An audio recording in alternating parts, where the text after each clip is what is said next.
What's going on, everybody? How you doing? Welcome back to another stream. If you guys missed Monday's stream, you guys missed a chunk load of gems. Thanks to Jai and DOC, Jai and Daughter of Christ, their YouTube channel. So if you guys haven't subscribed to their channel, man, go ahead, check out the last stream and go ahead and subscribe to their channel. Their links are in the description. We was going through some Quranic variants, some textual differences in the different Qurans, some differences that show that the Quran it's not just dialect or how the word sounds, but that there are different words that actually bring a contradiction to the verse. So if you guys want to go ahead and check that stuff out. Yeah, Dina, what's up? If you guys want to check that stuff out and see some of those examples, go ahead and check out the last live that we had with Jai and DOC, Daughter of Christ. They were cooking, man. They were absolutely in the kitchen with their chef hats on. So that was fun. It was super fun. So go ahead and check out the last stream on that. It's actually doing pretty good too. For those of you guys who are here today for this, go ahead and hit that like button. Make sure that you guys subscribe if you like conversations like this. Make sure you guys go ahead and check out the other videos as well that we have. Check out the other videos. We have the Jehovah's Witness conversation that I had. We had, oh, nice, New Jersey in the house. Nice to see you. Yeah, we got my conversation with the Jehovah's Witnesses. Make sure you guys go ahead and check that one out. Let it get some traction, help that out a bit. If you want to see my conversation with Ali Dawa and his crew, that video is up as well. It's doing pretty good. My conversations with Hamza and his twin John, you guys can check that out. That was a fun one. So just to let everybody know, in case you guys are wondering, oh, when are you guys going to debate Hamza? When are you guys going to debate Hamza? Hamza backed out. He backed out of the debate last time I checked. He said that he will not come on our platform and debate.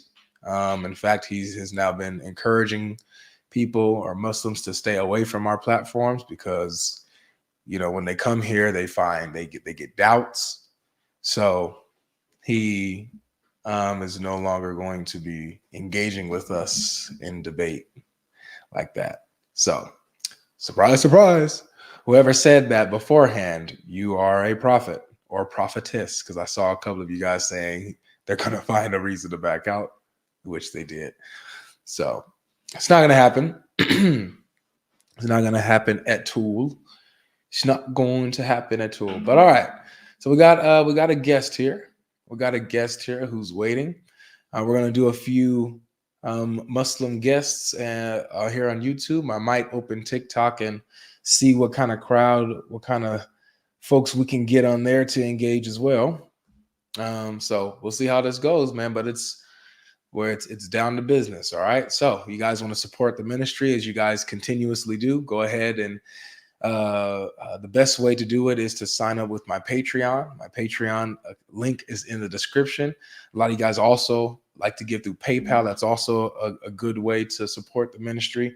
And you know, you also got Venmo and CashApp and stuff like that. Zelle is also good. But yeah, so if you want, the best ways to support is to go ahead and subscribe to my Patreon, which the link is in the description below. Now we already have, a huge super chat to start this off, man.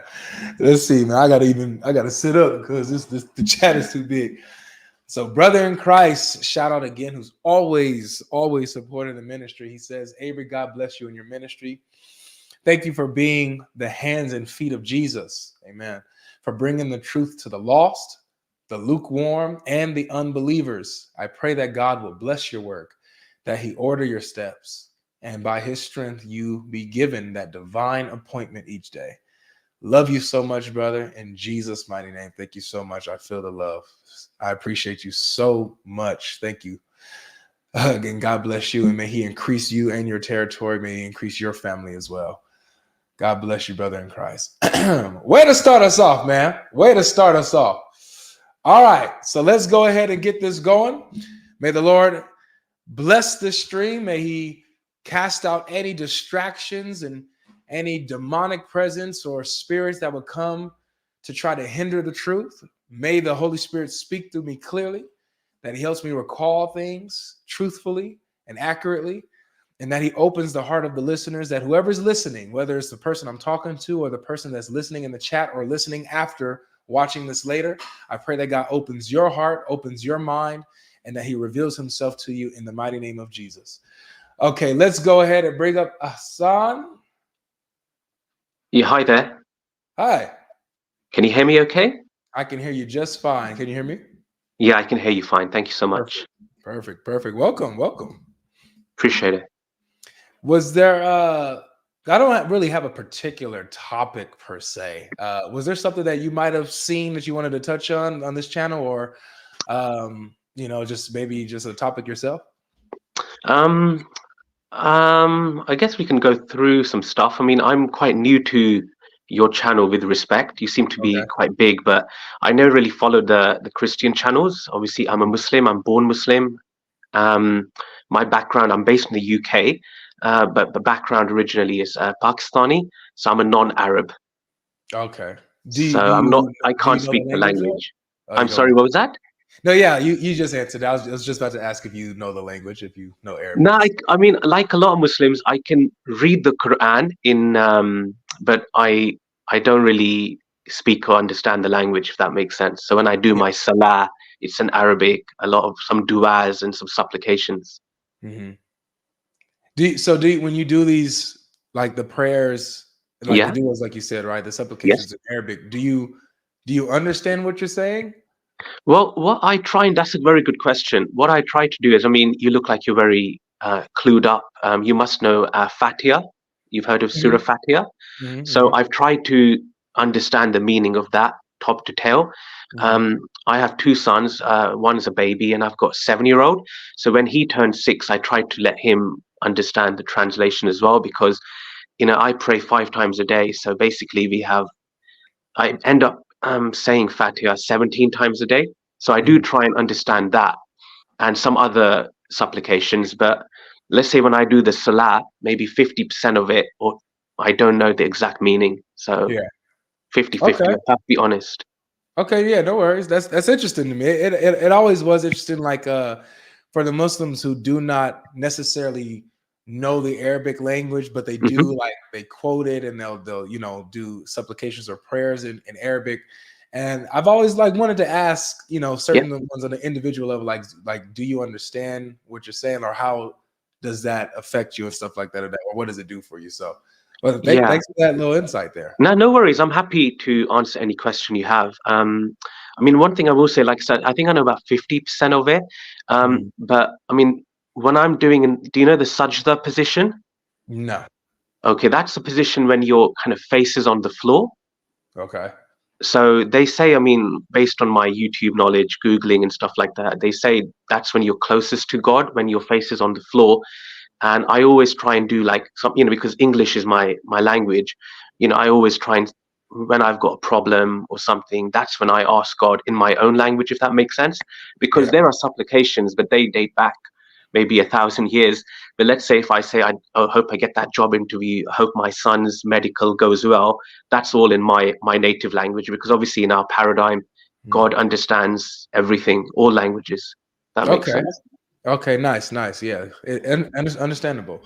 So what convinces you then? I would ask that Islam is true. You said you grew up in it, but you have your own family now, and you're an adult, so you're away from, I guess, other influences. You have your own mind and stuff like that. So for you, what convinces you? Like, what's one thing I would say that's big that you're like, yeah, this for sure, like, is the truth without a doubt?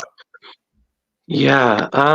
So like I said, I was born into it. I've never been that religious initially, because when you're kind of born into it, you live in a society like in England. So sometimes, you can have doubts. But for me, the main thing before I read the Quran was like the oneness of God.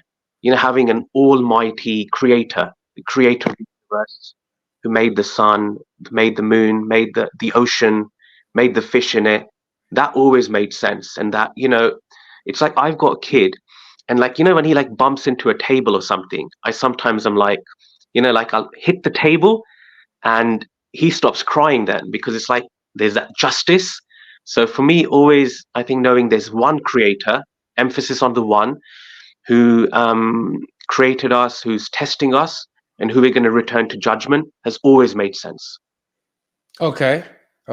So this idea that there is one God and creator of all things, and this one judge who is just in all his ways, who will bring justice to the earth and to those who were wronged here, and things of this nature. So that belief just logically makes sense to you. 100%. So that's always been the case. And there's some interesting comments I can see that, like there is something someone mentioned about terrorism, and I will say, like, I'm like a bit older than you. I'm 39.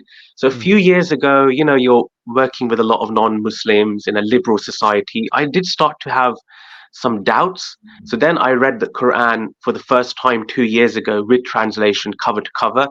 I know that's a bit embarrassing for a Muslim, but better late than never, right? And when I read the Quran, it did really boost my iman. It boosted my faith. Okay. All right. So what would you say then to other religious groups that also like have the same kind of fundamental that you do, that they believe in one God who is the creator of all things, and this God is also the judge who will judge righteously when the time comes and hold people and things accountable for what they deserve, and also show mercy and grace and things of this nature? What would you say to them that have that same fundamental belief, but they don't believe it's the same God that you obviously believe in? Yes, good question. You really know your stuff, God Logic. For me, off the cuff, so if I think of the religions from my perspective, which believe in one God, so it's not the Hindus, so let's reject them, okay? Okay. I think the Sikhs, they do believe in one God. So like I said, my background, I'm British, but it's Pakistan, and Pakistan, India, there's a Sikh community. So they do believe in one God, but based on my understanding of Sikhism, is they kind of copy and paste. I'm sorry if there's any Sikhs in the audience. They copy and paste from Hinduism and some of the sort of Sufi branch of Islam, the kind of more, that part of Islam, if you look at the book. And the other thing about Sikhs, I find, they're all one ethnic group. They're basically Punjabis or North Indians. And I think they seem to be very much happy with their community. So based on that, it seems very ethnic. Based on my understanding, maybe you know better than me, because it's very ethnic, and because it seems to copy paste from Hinduism and Islam, and because it's very new, I would reject Sikhism. So I'm happy to move on unless you got any questions on that. So you would say that because it seems to basically, it's not original to it's like not unique to itself, but it pulls from other things to kind of make itself what it is. Yeah, I think I see where you're going there. But what I mean is, if you look at Hinduism, it's kind of like paganism. So again, I don't want to disrespect Hindus. But with Hinduism, I don't think I can eat God like a cow, and I don't think God is blue, and I don't believe there's like so many different gods, and I don't believe God. I think if I look at my teeth, and if you look at your teeth, we have kind of canines. So why would God give me canine teeth if I'm not supposed to eat meat? Does that make sense? All I'm saying is, in India at the time, the biggest influential religions were Islam, which was very established at the time because of the Mughal Empire, and Hinduism, because that was pre-Islam in that area. So I think I know where you're coming from, but I think if you look at the Prophet, or if you look at the Middle East, they were pagans. So they weren't like surrounded by a dominant Christian empire. But that's my point, Sikhism. If I move on to the other religion, which I think is very much about one God, please do let me know if I'm taking up too much time there. No, you're chill. I'm having actually a good time listening to you, man, because I'm just getting to know where you come from and your perspective. Thank you very much. Thank you. I would ask that, if they believe in this, in one God and one judge, yet they kind of pull from these paganist like ideologies. What makes those things false? Mm. Like you explain how that kind of stuff doesn't really make sense to you, which I mean, I don't disagree with you, but what makes it false though? Yeah, that's true. The thing is, my knowledge isn't that high of Sikhism, but let's just say with Sikhism, I'll kind of pivot to that is very ethnic, like it's a very Punjabi, they have a language Punjabi.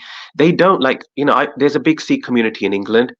They are happy with their own. They're not spreading the message of the gurus, if that makes sense.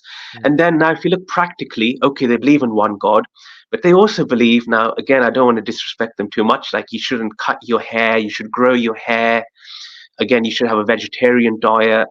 I've seen I once, it was where I live, near London, there was a famous case of a Sikh lady who was so devout, and she had naturally facial hair, and she kept a beard. She actually had a beard, and people might laugh, but it's actually, I respect that, because she was so devout. She was like, in my religion, I'm not supposed to cut the hair of my beard, and as a woman, if I've got extra facial hair, but that to me is just not practical. You see, growing a beard, growing your hair, growing your nails, vegetarian diet, it's just something, okay, they got one God, but there's so many other things that fall over, if that makes sense. So, but that still doesn't make it false though. Just because those things, like, you got those things falling, it doesn't make it false. Okay, let me try another angle then. I believe in an almighty God who would communicate to his creation. He wouldn't be like an absentee father kind of figure. Does that make sense? Yes. And again, I have to be careful, because in Islam, we don't think of God in a fatherly way. We believe we're children of Adam rather than children of God. But I'm just saying, like, we've got creator.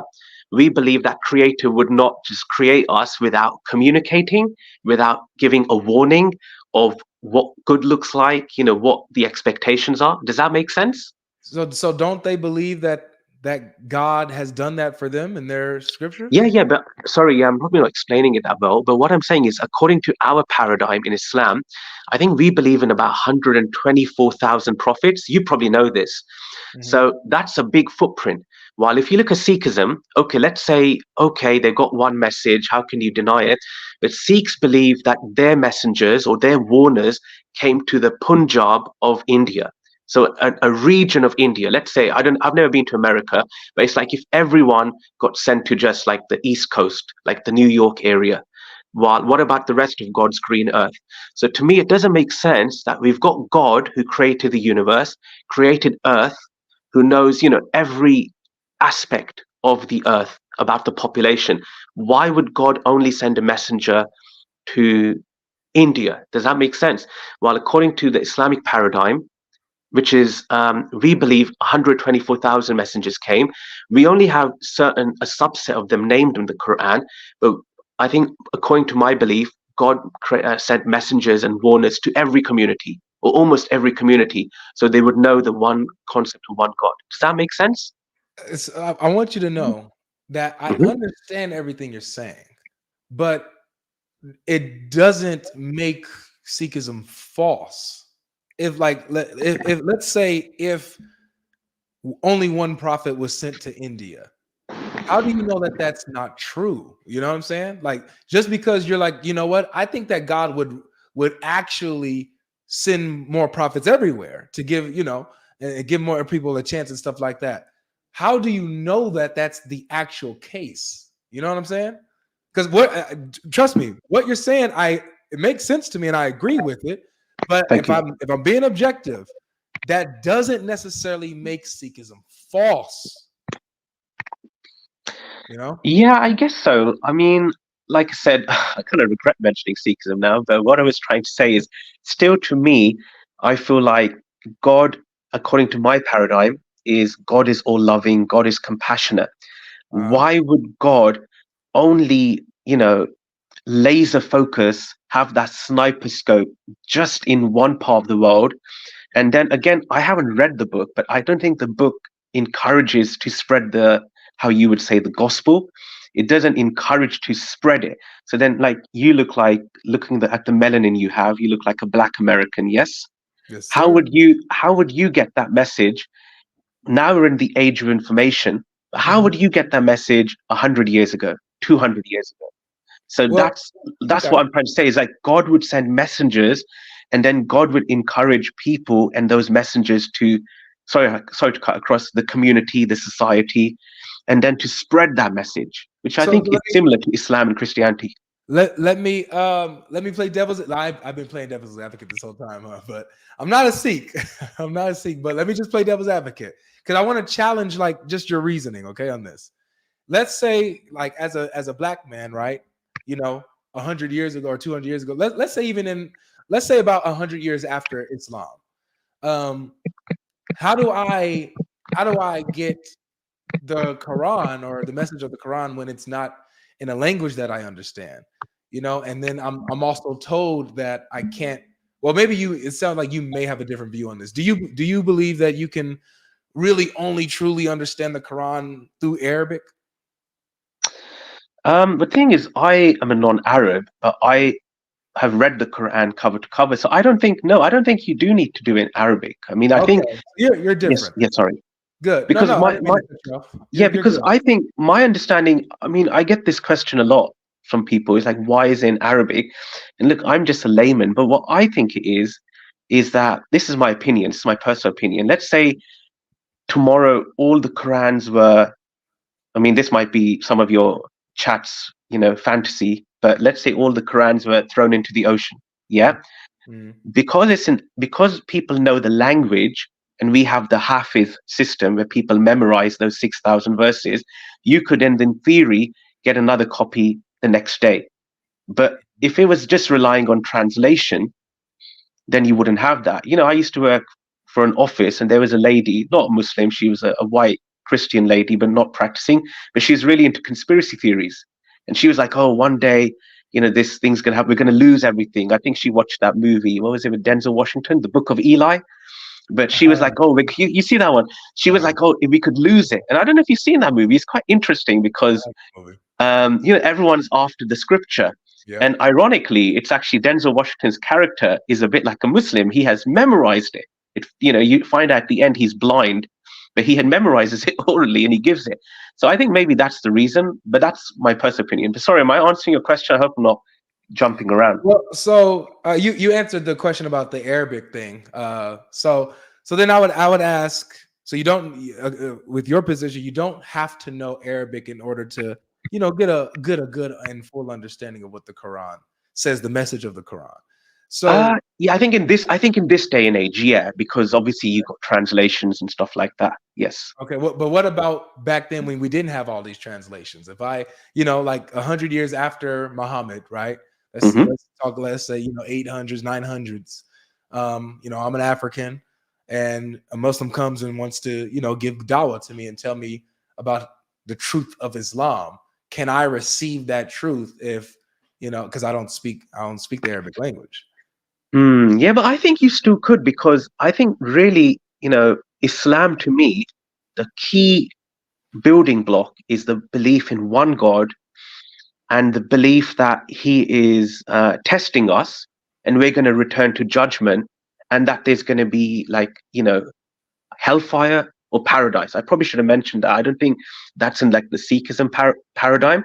And that kind of makes sense, because when you see, let's say you're a Black guy, your ancestors have, I mean, I don't want to go there, but like when I read one of the best books I read, apart from the Quran, I would say, is Malcolm X's autobiography.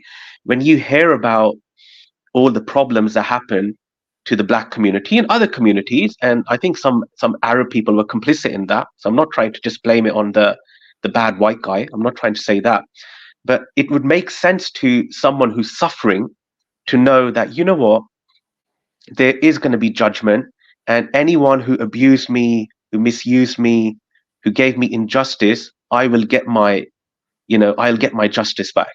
So for me, that's a key thing, because if you look around, children have cancer and there's so much injustice. There has to be a creator who is gonna kind of equalize it all. That's what I'm saying. So how do you know that your creator is the right one? That's the question. Because like I said, there's these views that have these same beliefs. One God, judge who's just at the end of the Yeah, day. but again, like I said, let's just if we park Sikhism. So I was just gonna say, like, if I look at other religions now, so with Judaism, they believe in one God. But when I look at some of the things in Judaism, I think don't please don't put too much of a spotlight on what I'm saying, because I'm going from my information online rather than reading the scripture. Yeah, but it's like I think God can forget, God can regret. I think the story of God wrestling someone, WWE, that never really Yeah, no, so resonated with me. it's not that God is literally forgetting or resting or tired. So the verse is about the Sabbath day, where it talks about how God on the seventh day ceased from his creative work. So it's translated as rest, but really it just means that he just stopped working. Not that Okay, what about the wrestling though? yeah, so there's a time where he came and wrestled with Jacob. Mm. But yeah, that's See, that just sounds silly to me. I'm not trying to be rude, but that just sounds really silly, because I said wow. at the beginning, which I know I'm waffling a lot, is the beginning was my belief before I read the Quran was Almighty God, like a limitless God, I should say. I have to be careful with the word limitless. Limitless with what fits His majesty, but not someone who can be taken down by another man, But he or wasn't taken down.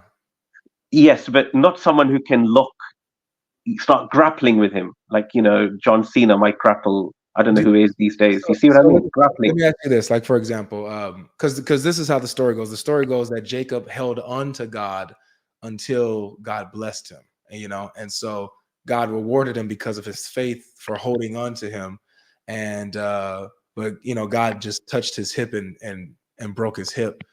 But that's he didn't. It's like if you have children. You ever wrestle with your kids sometimes? Yeah, a little bit. Yeah, and are your kids able to take you down, or when you wrestle, Not quite yet. Not quite yet. yeah. So it's not that they have strength over you or anything like that. Like if they're holding on to you, you can easily get them off of you if you want, but you're allowing this for the situation or the scenario. It doesn't mean that you're powerless or that they are equal to you in strength or anything of that matter. There's you have your reason for why you're wrestling with them or Hmm. letting them hang onto your foot or leg or your arm in such a way. Similar Yeah, I with mean that's very. I think you've explained it very articulately, and it's very, very well said. But for me, again, it's just like again, I'm a born Muslim, so maybe this is a Muslim in me. It's just we don't think of God as coming down into the creation as what's the but word, he does. anthropomorphing? Sorry. Yeah, you have certain scenarios in Islam, in the Quran Hmm. and Hadith. You follow the Sunnah. I don't want to Yeah, I assume. do follow the Sunnah, but obviously whichever is authentic, Yeah, the whichever is strong, like the strong. watertight. Good. Yeah, so you have like but not only in the Sunnah, but you have in the Quran as well these examples of Allah like appearing on earth or Mm. coming into creation in some way. Could you So give me an example? yeah, sure. So you got it was chapter 7, I believe it is. Chapter 7 verse 143. If I'm not mistaken. I think I got it, but yeah, I think that's it. But chapter 7 verse 143, it talks about how Allah when Moses asked to see Allah, right? Mm. And Allah says, "Okay, I'm going to show myself. But if this mountain, I'm going to show myself to the mountain. If the mountain stands and doesn't crumble, then you may see me. But if it crumbles, you cannot see me." And so I'll just pull this up really quick. And so it says, Allah appeared to the mountain. Okay, so let me pull this up. Let me share my screen as we get this going, guys. By the way, guys, let's get the likes up. We already got almost 2,000 people in here already. So make sure you guys are smashing that like button, guys. Let's make sure that the likes are matching up what it is that matching up the viewership. All right. So let's get the likes up to 1,000, guys, as you guys are listening to me. We have a really good guest here, really respectful, knowledgeable. And so it's a good conversation so far. So make sure you guys give it a like.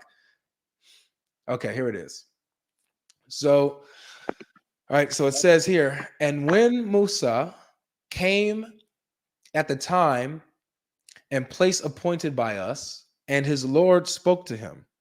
That's interesting phraseology, but I understand. He said, "Oh, my Lord, show me, I guess yourself, that I may look upon you." Allah said, "You cannot see me, but look upon the mountain. If it stands in its place, then you shall see me." So when his Lord appeared to the mountain, he made it collapse to dust, and Moses fell down unconscious. Then, when he recovered his senses, he said, "Glory be to you. I turn to you in repentance. I am the first of the believers." Right. So this is an example where Allah shows up, like he comes in creation and appears to the mountain and causes it to crumble. Yeah, I have read this in the Quran, but my understanding of that from some, again, don't quote me, based on some kind of interpretation as well, was that's like a bit of the light of God, just like a flicker of light.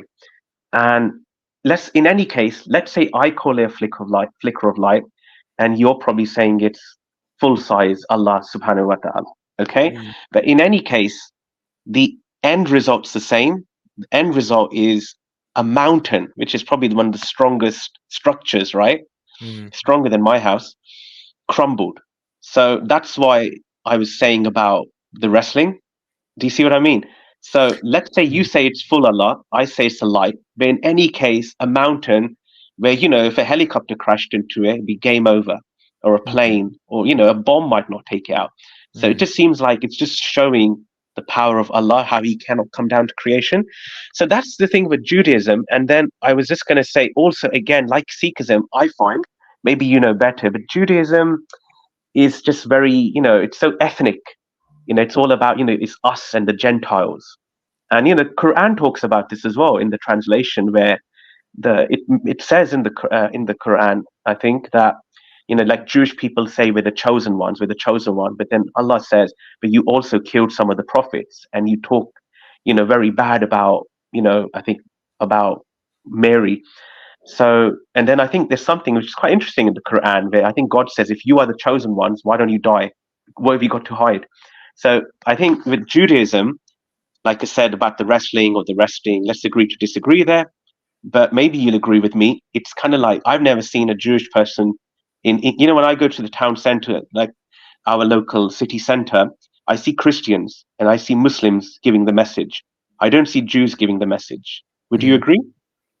Yeah, they don't really proselytize, but I wouldn't call that real Judaism either. I believe true Yeah. Judaism is about evangelism. Like Jesus and the apostles, they were Jews Yeah. who were sent out evangelizing. So, but Yeah. I wanted to comment on this really quick because Go ahead. I don't want us to add to the verse, and I'm not even Mm-hmm. saying uh, that it's Allah in His fullness. You Mm-hmm. know, whether it's a flicker of Allah or whatever, Yeah. Allah appeared in creation somehow, and He did it in a way where only it's the mountain that crumbled and not the entire cosmos. You know what I'm saying? Like if he wanted to, he could have caused the entire galaxy to collapse, couldn't he? By his sheer mere presence, by his glory, everything would have collapsed. But he did it in a way, he showed up in a way where it's only that the mountain collapses. He appeared in creation, but only the mountain collapsed. So Mm. this is what I understand is my thing is that even from the Quran and even the Hadiths, you have where and the Bible, you have where God is able to appear in creation in a way that He deems fit, where it doesn't either kill the person He's appearing to or destroy all of creation that he's visiting. He can do that. He can do that. Like let me show you another thing. Go ahead. Are you familiar with the hadith about how Allah descends to the lowest heaven? Yeah, a little bit. Not in detail, but I've heard that. Yeah, not gonna lie. Okay. Mm-hmm. So let me see if I can just pull this up so we can see it. Descends to the lowest heaven. Oops again. Oh yeah, here it is. Yeah, so Sahih Muslim 758E. Yeah. Right. So Allah waits till when 1/3 of the first part of the night is over. He descends to the lowest heaven and says, "It is there any supplicator of forgiveness? Is there any penitent? Is there any petitioner? Is there any solicitor?" And he does this until daybreak. So not only does it have Allah descending into creation, but it also has him asking questions. Now, for me, I would understand, like when I'm seeing Allah ask questions, I'm not going to assume that he's asking out of ignorance. I would assume that he's making a point by his question. You can ask questions to make a point, even though you already know the answer and stuff like that, right? So I wouldn't assume that. So this goes into touching on stuff like where it says, in the Bible, that God will forgive you and remember your sins no more. It's not that God literally forgets and it's out of his mind, out of his knowledge. It's just that he doesn't acknowledge your sin anymore. He's forgiven you. That sin doesn't matter anymore. It's irrelevant now. That's the point. When Allah is asking questions here, I don't take it as him being ignorant or it going against his all knowledge. I don't think that would be intellectually honest of me to do that. Yeah, I appreciate that. Yeah. But yeah, but he descends to the lowest heaven. Yeah, but I think I'm not that familiar with Hadith, but I read the Quran cover to cover, and it says in the Quran to be faithful, be grateful, give the zakat, and pray. Okay, but then Allah says the best of the people are the ones who pray privately, and who prays privately is like not in the masjid. Like in the masjid, you have those 5 prayers, right? But the ones who are praying tahajjud, who are praying at night. And it kind of makes sense because, I'm giving an example. Once I was going to the masjid and I was around people, I would pray a bit slower and longer. I don't know, maybe because you have this sort of people are watching, you want to make sure you do it better. But when you're on your own, like no one's watching you. So that's, I think, what the hadith is linked to, though, is a bit like God, because that's when people are sleeping, most people, these are people who rise up. They are the more what you call dutiful servants and stuff like that. But yeah, maybe I'm digressing. I do want to talk about Christianity though, but I'm happy to answer any more questions about Islam. Yeah, if you have a question on Christianity, you can go ahead. I do have other guests, so okay. I don't want it to only just be so. I'll definitely allow you to go ahead and ask your question on Christianity. We could deal with that for a little bit, and then I'll have to move into the next guest. But I would love for you to come back and we have a longer, fuller conversation because I do like you a lot. I'm not gonna lie to you. Thank you. I'm humbled and grateful. So my question is basically, I'm trying to understand Christianity like as a theology, and I just have problems with it. So is it all right if I play you my understanding of Christianity and then you can just correct me? Yeah. Okay. So maybe I need about 2 minutes. So my understanding is there was original sin, and obviously Adam ate from the apple, and then that sin is kind of like hereditary. It trickles down in the blood of creation. Now that's against the Islamic paradigm, and that always never makes sense to me. But then, okay, so there's original sin, mankind is sinful, there's wickedness, and then sometime later, just jumping, I don't know, 1,000 years or something, there's a flood from Noah to wipe out all the villains and the wicked people. Okay, so then after Noah comes other prophets like Abraham, like Moses. Okay, so then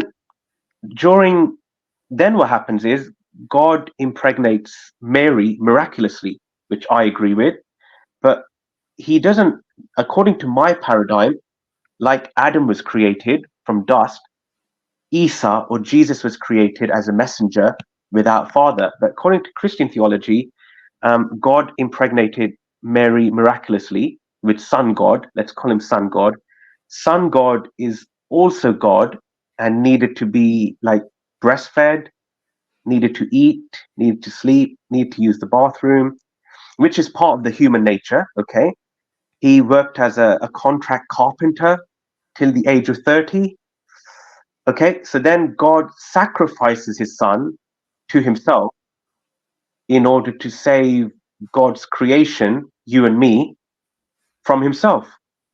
Then Son God prays in the Jerusalem Garden of Gethsemane, I think it's called, and he does what I was saying in the beginning of the call, a sajda, where you put your face on the floor, and he asks for help, but God doesn't help him. Then God tortures him. God kills the Son God with his own creation. So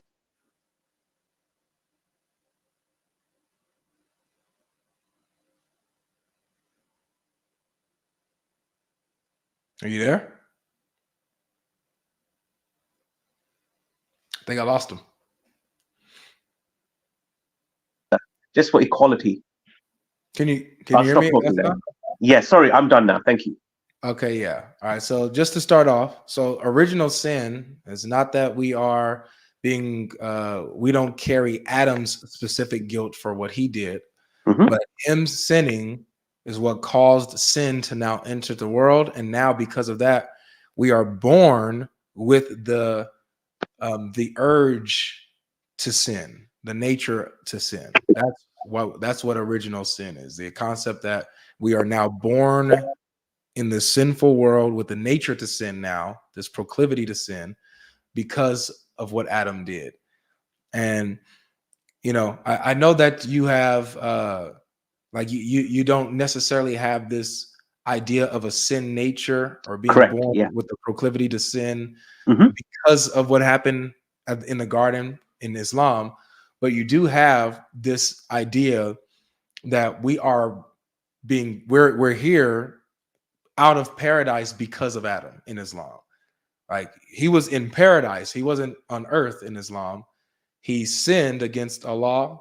They ate the fruit and stuff like that, and then Allah cast them out of paradise, which is why we're here now and not in paradise. You know, and so you know you kind of have that. And when it comes to sin, this is the fundamental issue that Christianity deals with directly. It deals with man's proclivity to sin. That's it. It recognizes it. It doesn't deny it. It doesn't. It recognizes the actual sickness, which is our sin. And Mhm. so that's why Jesus, being born of a virgin, purely born, no contamination, holy and pure, right, comes down as the Son of God, takes on flesh, which is what, as you described, Yeah. Yeah. like he does these things according to the human nature and is able to die according to his human nature, because his divine nature cannot die. He has two natures called the incarnation, divine nature, human nature. According to his human nature, he is able to experience death, separating his soul from body. He's able to experience death through his human nature and give his life as a sacrifice to the Father, right, to appease the Father's wrath, because according to God, you know, blood is the atonement for your sin. That's what is required. The wage of sin is death. So what God does is, instead of killing us, he, in the person of the Son, takes on human form and dies in our place, so that his wrath is dealt with. His sin is punished. You know, sin is punished, not his sin. Sorry, sin is punished and dealt with, and now mercy and grace is given to us because we believe in the sacrifice and salvific work. Okay, so that's Christianity. Yeah, but does that make sense to you? Like when you put your head on the pillow at night, you don't ever think that it just seems like mental gymnastics? What part? I mean, that God had to come down to creation to forgive. Why couldn't God just forgive? Because God is just and holy, But and but mercy. is it just for, let's say, 1 billion people or 1 trillion people, for one innocent person to be tortured, detained, abused? It just doesn't make sense to me, because again, like we talked Okay. about the word judge earlier. Now Yeah, I'm sure you've heard this many times. Like if I steal your car, and instead of a judge punishing me, he takes his son and then he punishes the son. It just seems like we live in a society now. Sorry, go on. Yeah.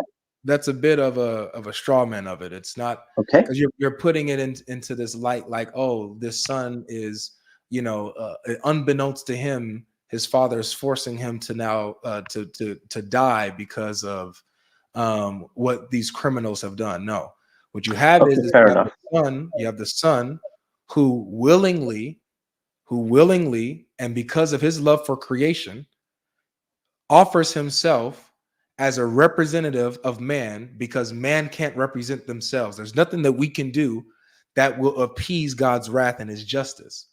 And he knows that. So because of that, and because he loves us, God the Son, God in the person of the Son, comes down and represents us on our behalf. He didn't have to do it. He could have just wiped us out. He could just send us all to hell and be done with it. But because he loved us enough, he said, I'm going to do it. There's no one good enough to appease my wrath, to appease my justice. I'm going to do it myself because I love them enough to do this. So it's not. And I appreciate I've been on a long time, but let's just say I make a car and then the car kind of breaks down sometimes or hits a few bumps in the road. And let's say I've created it. I mean, I'm not going to burn the car. It's because how I've designed the car, if that makes sense. So if God is all knowing and he created, like, according to the Islamic paradigm, angels are like robots, while we humans, like you and me, we are slaves of God, we're servants of God, but we are like chainless slaves with free will. So I just don't get, like, when you say that if God wanted to, he could have damned us to hell. But all this for the original sin and for it's because of your own sin. Like, so remember, I broke down what original sin is. But I don't think I'm that sinful. See, I don't think I'm sinful. My son isn't sinful. Well, let me ask you: have you ever lied? Yes. Okay, so you're a liar by your own admission. Have you ever stolen anything, even if it's small? Yes, I have. Yeah. So you're a thief. Have you ever looked at a woman with lust out of marriage? Yeah, there's a little trinity going on. Yes, I have. Yeah. But yes, so according to Jesus, he says, whoever looks at a woman with lust, he's committed adultery with her in his heart. That's how. Yeah, but yes, God logic, but that's you using the Bible or your scripture. And maybe we should talk about Christianity, right? No, that is true. But what I mean is, it's like I'm going by my paradigm where God is all merciful, and that's what I love about Islam. It's very practical. But hold on, wait. Yes, go on. Sorry, go on. So notice this. So according to Christianity and according to Islam, you're a sinner, because if you've lied, that's a sin in Islam. If you've stolen, that's a sin in Islam. I don't know if it's a sin to lust. Is it a sin in Islam to lust after a woman? I think so, because as a man, I'm supposed to lower my gaze. Right. At any woman. Yeah, I'm supposed to lower my gaze. Even in Islam, it's a sin to lust after a woman, even in your heart. So with these laws and commandments that God has revealed to us, you have fallen short of God's laws and commandments. But however, you're saying Allah is most merciful, right? He's most merciful. So all you have to do is ask Allah to forgive you, and boom, you're forgiven. Sin is swept under the rug, right? Well, I mean, if you look at a Muslim, we have a proper playbook, proper rules. So I don't know if I'm guaranteed paradise, God logic, even though I pray 5 times a day. I follow the dietary rules. I follow all the 5 pillars. I haven't been on Hajj because money and family commitments, but I fast. But still, I don't know when I put my head on the pillow if I'm saved. So I don't think it's as simple as that, because God's the best of judges. But I'm sorry, maybe I'm taking up a lot of time. This is it. I feel like this is an important. But you see, I don't think I'm saved. I do think I could, God forbid, I could go to hell. But according to our paradigm, a Muslim, as long as he doesn't associate partners with God, shirk, as you say in America, as long as I don't commit shirk, but I'm doing these sins, I will never go to hell forever. As long as I believe in the main belief. Right. So you'll go to hell for a certain time, but then which I don't want to go to. But then God will bring you out. See, and that's my brother. It's a huge difference, because so in Islam, you're not promised salvation. You're actually guaranteed condemnation, at least for a time, while in Christ, everything is dealt for. You don't have to go to hell for no point in time, because Christ took the punishment on your behalf and has saved you from that wrath. You don't have to go through that. But that's the thing, God Logic. That's what puts me off. That's what puts me. Sorry, that's what puts me off your religion, because it seems like it's a religion for the mafia. Like you can have a mafia who's whacking people, who's sleeping around, making people, sleep. But that's not Christianity, my friend. No, but what I mean is, it's like no, but what I love about Islam is, if someone is hurting, if someone is doing these things, there will be accountability. I don't need to just say, like Dorothy said, there's no place like home. I don't need to just say, oh, Jesus. Sorry, go on. Hassan, that's not true. Allah can just let's take, for example, a martyr. According to the Quran and Hadith, a martyr goes straight to paradise. There's no little waiting in the grave or anything like that. The martyr goes straight to paradise because he died for the cause of Allah. Now, this martyr, the martyr is a sinner like all of us. They've sinned in their life. They've lied, stolen, or whatever they've done. They've fallen short like all of us. But they get to go straight to paradise with no punishment, nothing being done. So but you know what that is? Being a martyr. Here's the question. Yes, sorry, go on. I see the mercy there, but where's the justice? Where's the justice if the sin goes unpunished? Yeah, but again, no judgment. No one really knows exactly what's going to happen in Judgment Day. I think there's a hadith. Don't quote me. I heard this in the masjid, where God will, in Judgment Day, there'll be three men. One was like imam. One is like someone who does a lot of charity. And so one is like an Islamic scholar. One is someone who does charity. And one is like a warrior of Islam. And then God will ask them, where you're a martyr. The martyrs will say yes. The teacher or the imam will say, yes, I taught in the name of God. One will say, I fought in the name of God. And one will say, I gave charity in the name of God. And I think this is hadith where God says, no, you're going to go to hell because your intention was wrong. You didn't do it for me. You did it for glory. And there might be people like that. But I guess with the martyr, when I read in the Quran, at the end of the day, God Logic, you look like you're a dignified, honorable guy.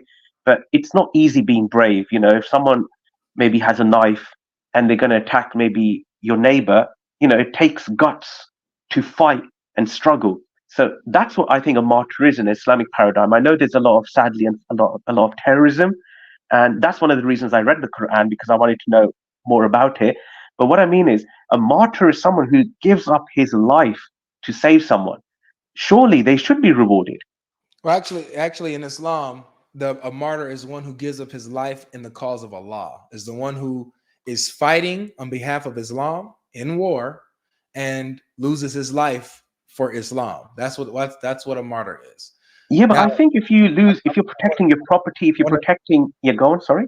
Yeah, so I wanted to touch on this though, because about the justice of, because you have a problem with, Jesus sacrificing himself for our sins, and you're saying, oh, that's not right or fair, for that reason, and that Allah, he could just forgive you and stuff like that. But that's not even the case in Islam. In Islam, you as a Muslim, you're not just forgiven and brought out of hell or whatever. That's not how it works. And the hadiths talk about how the rescue that you're going to have from hellfire is that Allah is going to replace you with a Jew or a Christian, as long as you died believing in Allah and stuff like that. So he's going to save you from hell by delivering a Jew and a Christian to take hell in your place. Okay. And that's like, it's a similar concept of atonement, really. Like Jews and the Christians are the sacrifice for you. Look, there it is. Yeah, and I'm familiar with that, but my understanding of that, God Logic, was these are Christians and Jews who haven't heard the message of Islam, who are basically, the full-on disbelievers. They know the truth in their heart, but they're carrying on with their forefathers. So these people are, what I mean is, their end game was hell anyway, if that makes sense. Yeah, but they're not replacing. I mean, if their end game was hellfire anyway, then they would already have their own spot in hell. but instead these Muslims who deserve hell are being replaced by these Jews and Christians. So do you see the substitution here? It's substitutionary atonement here. Yeah, like I said, I'm just not too close to this. But yeah, I don't know if to every Muslim, yeah, I don't know. Like I said, I can't really comment too much on it. And this is above my pay grade. Yeah, no worries. There's another one that's a little bit let's see, it's a little bit deeper here. This one, not this one, this one. It says, there would come people amongst the Muslims on the day of resurrection with as heavy sins as a mountain. So these people are sinful. They deserve hell, right? And it says, and Allah would forgive them, and he would place in their stead the Jews and the Christians, right? And so notice how you still, even in Islam, you have substitutionary atonement for Muslims, but it's being done by sinful Jews and Christians taking their place. While in Christianity, the substitutionary atonement is the Holy Son of God who voluntarily comes and gives his life as a ransom. Yeah, that makes sense. But again, not trying to disrespect you, God Logic. I really enjoyed the conversation. For me, thank you. I just can't understand. And you didn't mention about the Noah's flood either, but I just can't understand why God would come down as a human. Why would God be a contract carpenter until the age of 30? Why not do all of this Roman cross crucifixion at 20? Why not 18? Why was he busy making tables and chairs and stuff till 30? But see, this is what we can both do this. We can both do why did Allah decide to send the Quran down in the 7th century and not the 4th century or the 3rd century or Yeah, but isn't that? I can probably give my comment on that. I can give my comment on that because do that. But my understanding is, again, when I read the Quran, there was the Injil, which was lost or corrupted by man. Maybe you might have a field day with me on this, but there's the Injil, and so basically that was corrupted by man, by the priests for money and whatnot. Okay, and then again, my basic understanding of Christianity is you had Paul, you had Constantine, you had the Council of Nicaea. Why did Allah allow that to happen? Why not preserve the gospel and stop Paul? No, but but what I'm saying, you asked me why 7th century. I'm just saying, if you look at the timeline from a 50,000-foot view, the Council of Nicaea was 300-400 years after Jesus, peace be upon him. It's 300 years. Yeah. So, and what I mean is, the people who didn't believe in the divinity of Jesus, from my understanding, you're obviously can school me on here, but those people were then called heretics. And they were going to be. But you're missing the point. They were already heretics before that. You're missing the point. Paul is 1st century. So if you're saying that Paul corrupted the gospel and corrupted all of Christianity and the message of Jesus in the 1st century, why didn't Allah just send the Quran down in the 1st century to clarify everything? Why let it build up for 600 years? Yeah, I don't know. That's the truth. But then it's isn't there a gap between Moses and Jesus? Yeah. So why would Jesus?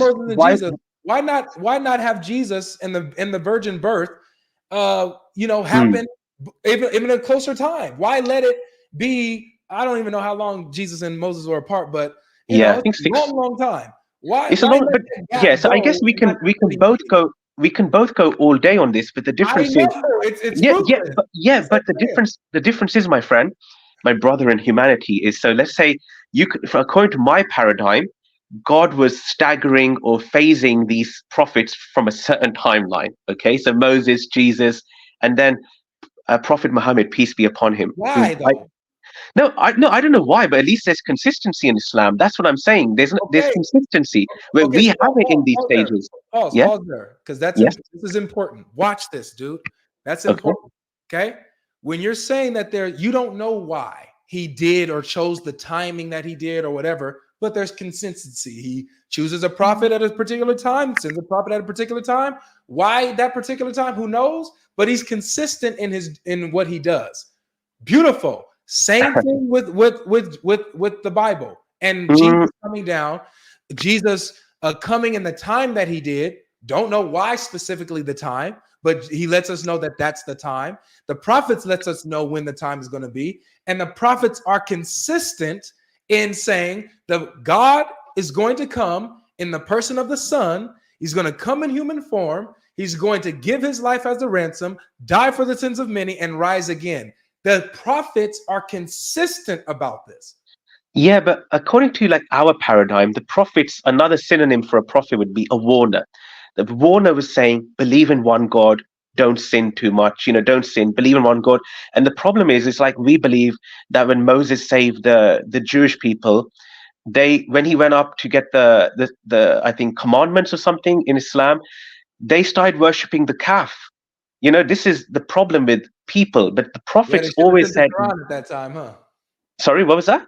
He should have sent the Quran when they start worshiping the calf, huh? No, I mean, no, but I think according to our paradigm, God logic, the Quran is the final revelation. So Why that final? doesn't. Why should it be the final? Why did Listen, you my make it friend. the final? I'm not a scholar, but all I'm saying is, let me ask you now. You look. I like you, God logic. I want the best for you. I wouldn't want my worst enemy. I wouldn't want someone who insulted my mother. These people who insulted me in the chat, but that's the game. I wouldn't want any of them to enter hellfire for a second. Why would I? I'd be, psychotic. So what I'm trying to say is, do you think it's possible, God logic? You look like a very intelligent guy.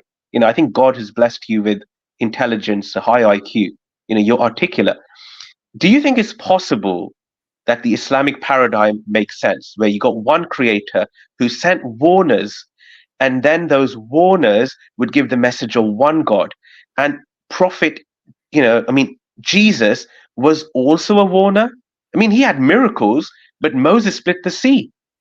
And according to our Can paradigm, I you answer may you? disagree or agree, Muhammad split the moon. Can So I answer I you? don't understand it. Why can't he be a prophet? Even in the Bible it says the Let only me true answer you. God is the Father. Let Sorry, me go answer on. you.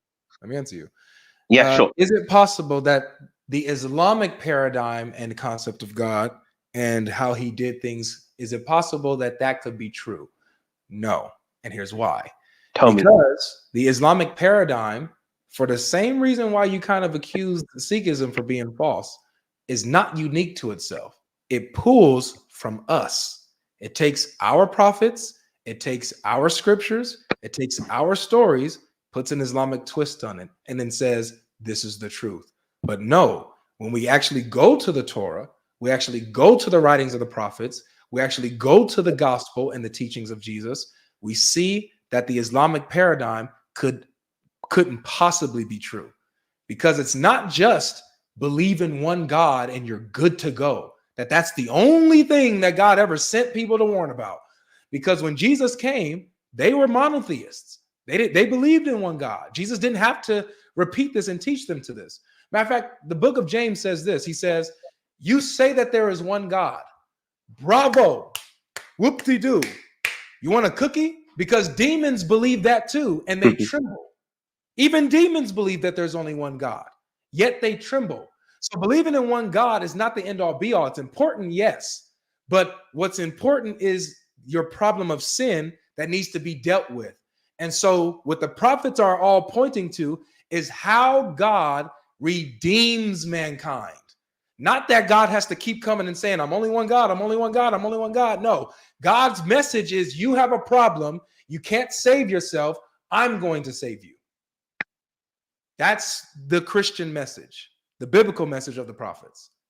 That's not the message in Islam.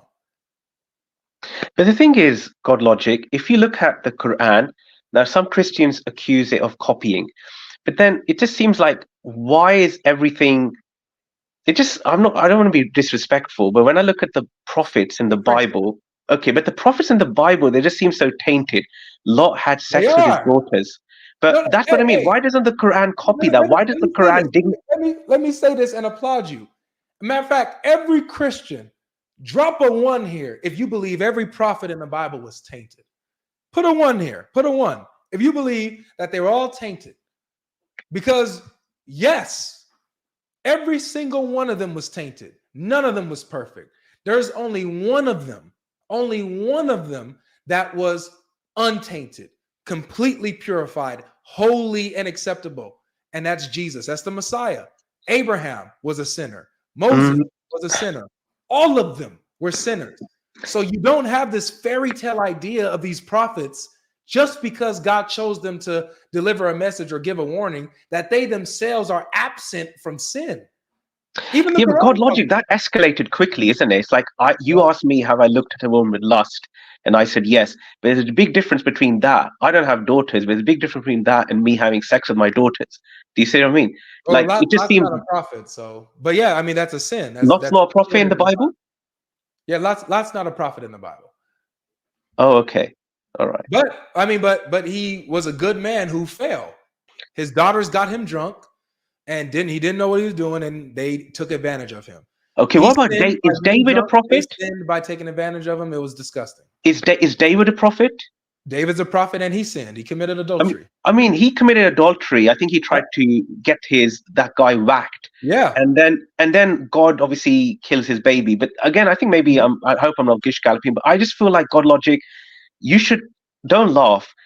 You should read the Quran When with a you say don't sincere laugh, heart. that makes me want to laugh even before you say something. I Don't know. do I'm telling you, that's why I've come here. I feel like all the people here, we do what I did. I read the Quran 2 years ago, so not long ago, after COVID, yeah, with a sincere heart. And what I see in the Quran is so much justice. You know, there's a that. verse in the Quran, I think it's in Harvard University of Law, about, go for justice, even if it's against your parents, your kin, anyone. And, it just makes sense to me about looking after the orphan, there's so much about giving charity. And, Oh my gosh. and also Islam gives you a way of life. It No, tells man. you, Oh no, my but God. you're shaking your head, but like as a Christian, do you know how much I'm charity shaking you my should? head because you and I have a lot to talk about, man. We do. Would you come back? I'll think about it. I'll think about Okay. it. Well, I definitely, I don't mean to cut you because I do have to get to the next guest, but man, you and I have a lot to talk. You believe that Islam gives a good way of life, feed the orphans, take care of your parents, and so on and so forth. We have a lot to talk about, man. I would love for you to come back and we can talk about the justice of Islam versus the justice of Christianity. Let's talk about it if you're open. Sure. I'll think about it. But thank you very much for your time. Sorry, I woke up my baby. Sorry, I gotta go. No worries. Well, take Thank care you. of yourself, Bye. okay, son? Bye now. All right, take care. All right. Yeah. I would definitely say a great guest, very respectable. You know what I'm saying? You can have a good conversation with people like that all the time. But my goodness. Obviously, I mean, he thinks that I'm lost, you know. But man, there's a lot that he does not know. There's a lot that he has to see. So hopefully, even if he doesn't come back on the channel, hopefully he sees the videos and stuff like that. Hopefully it pops up in his feed and he takes interest and God convicts him and so he can see these things that's in Islam. All right, low level apologist was next. I'm gonna go ahead and shorten the time. I won't spend too much time on one person so I can get these people in. I see Rafat, you will be after low level apologist, okay? Because you're third. All right, and then we got, it's going in the order that you guys are in. All right, low level apologist, how you doing? Oh my days, God logic. Oh my days, bro. Bro. Listen, I'm a Christian.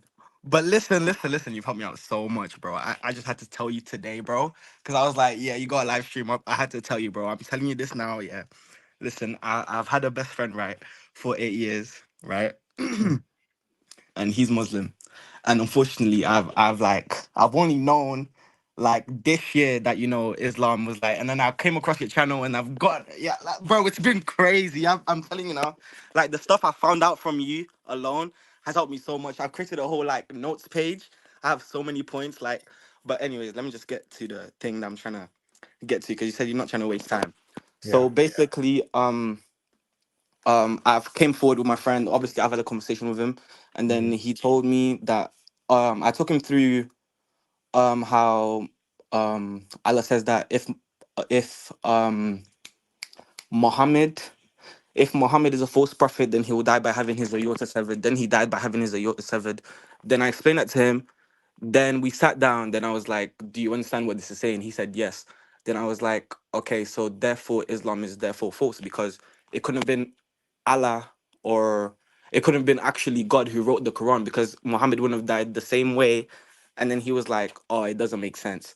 I didn't understand what logic he was using. Then I asked him, what logic are you using right now? And he just had no answer. Like, I feel like it's come to a point where um he's just literally just choosing to believe what he wants to believe, like regardless of what's been shown to him. Yeah. And I don't know how to progress forward with this. So from ever Right. since that one conversation, sorry for interrupting you. Ever since that one conversation, like, I've been trying to have more conversation with him, and he doesn't really want to talk about it anymore. It's like he's completely closed off. Yeah, never stop. This is what you should do. You should show him the character of Muhammad. Talk to him about. Have you talked to him about Aisha, him sleeping with a little girl?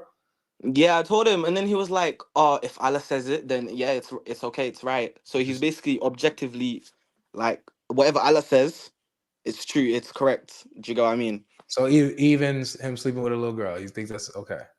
He said, yeah, he said if Allah says it, then it's Okay. okay. All right. Ask him. What you need to do is ask him why Islam is true. Ask him why he believes Islam is true, and then use what he says to refute him. Okay. If he says, "Oh, because there's no contradictions," show him contradictions. If he says, "Oh, because whatever," you like, use what he says to show that he is that his religion is actually false. The same reasons. Okay. All right, perfect. Thank you very much for this short convo. Yeah. God bless you. Again, you're really doing more than you think. I don't think you understand. Like, you're really helping out more people than you think you are. Praise God. Like, keep going, man. Keep going. Thank you, man. I appreciate it. Appreciate it, man. All right, take care. God bless you and your friend, bro. All right, Rafat, you're up. How you doing? You're muted. Hello, how are you doing? Hello. Pretty good. I'll just stop my cam now, if it's okay with you. Yeah, that's fine. It's okay. Yeah. Okay. Hey, brother, how are you? I'm pretty good, my friend. Thanks for coming through. Thanks for showing up. Thanks for showing your camera, so I know you're not a troll and stuff like that. No, not a troll. I'm just here to talk. All right. So obviously, I'm assuming that you're a Muslim. Are you a Sunni Muslim? To be clear, I don't know why people call it Sunni Shia. I mean, in the Quran, it's saying like there's no sect. So if someone says I'm a Muslim, I'm a Muslim. No Sunni, no Shia, just Muslim. Well, the reason why I know. I mean, the reason we say it's Sunni because it refers to like we follow our Prophet's teaching. So yeah, if it's exactly. that, then it's that. But other than that, just Muslim, nothing else. Yeah, that's the reason why I asked, because if I know that you're Sunni or Shia, I wouldn't want to quote you Sunni sources if you're Shia or Shia sources if you're Sunni. You know what I'm saying? So I want to use what you deem authoritative. Okay. But yeah. So tell me, my friend, why do you believe that Islam is the truth? Islam is the truth. Okay, partly because of the Quran, obviously, because how it came to us, how it has been preserved, and then for Allah, and then for the Prophet Muhammad Sallallahu Alaihi Wasallam. So to me, it's like in Islam, how our God is just have given the description for us, like in Surah Ikhlas, chapter 112.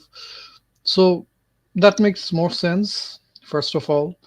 So I don't have to do anything to like think hard or anything. I just know, okay, so he's Allah, he's God, has no family or anything, and he's sustainable and everything.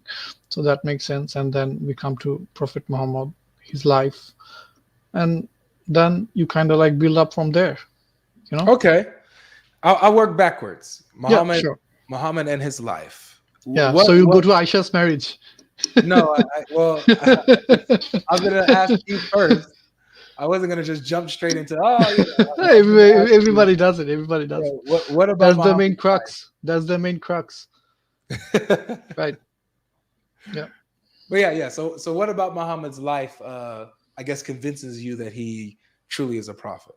First of all, I mean, according to our tradition or like our history, I mean, he was not someone who was a liar, right? So if he wasn't lying, and he says like, yeah, indeed an angel came to him, and Islam is the only true religion, so, and we should follow it. So that kind of does it, right? Okay. So we don't deem him as a liar or like schizophrenic or sick, anything like this, or a warmongering warlord or something.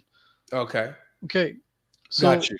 we indeed believe like, yeah, he was the best of his characters in his time, and Okay. obviously if you try to juxtapose his character now, Hmm. it may or may not make sense, because just suppose 100 years back what we did and 100 years up now what we do, it kind of doesn't make sense. Hmm. So there's a lot of things to do with time, but you get my point. Okay, I hear you. I hear you. I So, mean, just a simple thing like back then, I mean, I think 1400 years ago or more, uh, boys like 10, 11 years old would just go to war or be in the farm with his dad, or much younger. So okay. our life wasn't like this, like we have no education, do this, do that, we have a well Sure. It prolonged wasn't. It childhood wasn't and like this. teenage Uh, years. So it's really different from now. so then Back then, let me ask you what you thought I was gonna ask you. What are your thoughts on his marriage with Aisha? okay, I mean, I don't know, I mean, first of all, it never really like bothered me, because first of all, I mean, the family I'm from, my great grandmother or my grandfather, they were married pretty much early, my dadi or nanu, it's like grandmother, Hmm. we, Okay. we call them dadi or like nanu. So they were both married very early, like I think my dadu was 11 years old and my nanu was like 13 or 12. So it Okay. never really bothered me, so I just understood like it something to with do with that time. But So they were the same age. Like they were around the same age. 111, just no, I 2 years think apart. their husband was much older. I But think you one said of them. 11 and 13. I'm Nah, confused. their husband. I mean, I'm talking about my dadu and my nanu, my paternal grandmother and my maternal grandmother, their age. Oh, got you. So how old were their husbands? I think one of them was like 25, or maybe one of them was like 30 or 28. So Like 28 and 30 10, year 10, olds 20, married them when 10, they 20, were 12 11, years gap. Yeah. and they married them when they were 11 and Yeah. 13. It's just culture, man. Oh So, wow. even in our religion, we are not like supposed to be married. Like, if you say like I'm supposed to marry someone who's like 9 years old, right?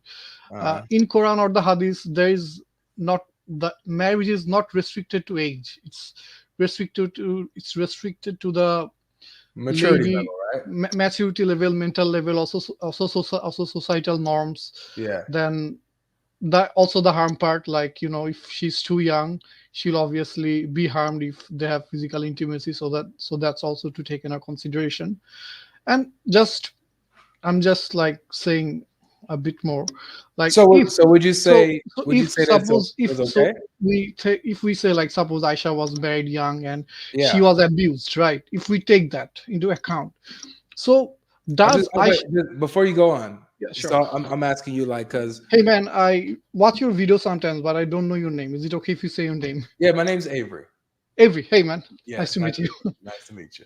Yeah. So yeah, so I just before you go on, I wanted to ask. So when it comes to Muhammad and I marrying Aisha, she was 6, he was 54. Yeah. You're saying that was okay? Yeah, cause first of all, again, I'm going with God. I'm not fighting with God, right? If God says okay, it's okay. Hmm. That's my first logic. Okay. Okay. Because also I think you will also go with the same logic. If your God says something is okay, you will say it's okay. Because No. we don't understand better. Yeah, no. If the God that I believed in Yeah. were to say, hey, it's okay to have relations with little girls, I would know that God No, is you can't have relationship with little girls. First of all, Aisha herself says like she was a woman when she was married. She was 9. Yes. She still had dolls with her. Yeah, that doesn't mean she was a kid. As I said, Hmm.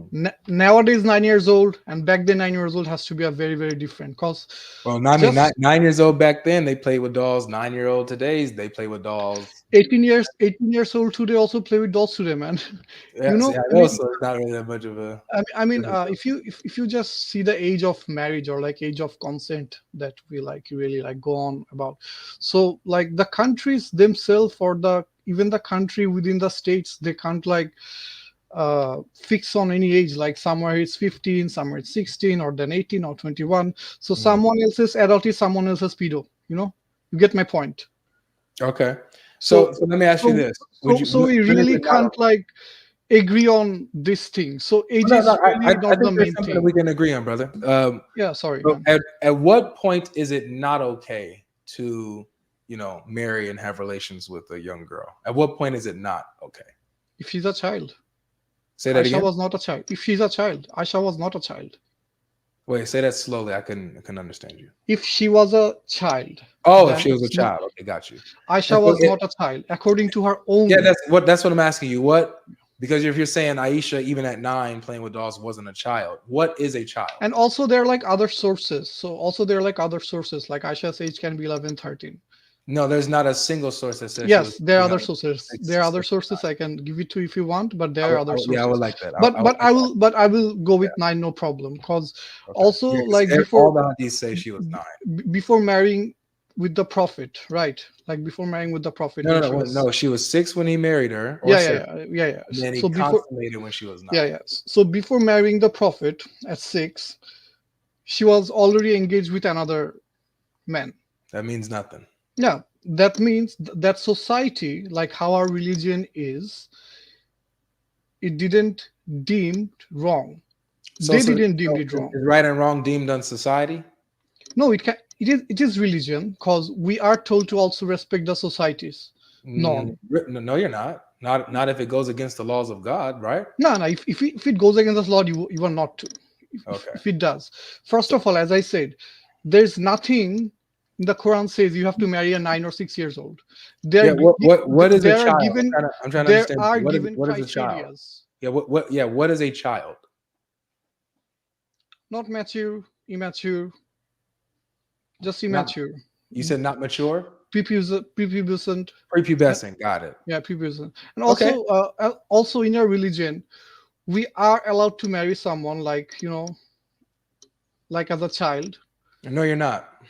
There's nowhere in my Bible. Let me finish. It's like not like marry, not like marry. It's like their parents says, our parents says, okay, you guys get married, then it's like a word. But though I don't know. There's nowhere. I have to stop you. I'm sorry. There's nowhere in my Bible that allows a grown man, an adult man, to marry a child. There's nothing in my Bible that allows that. Okay.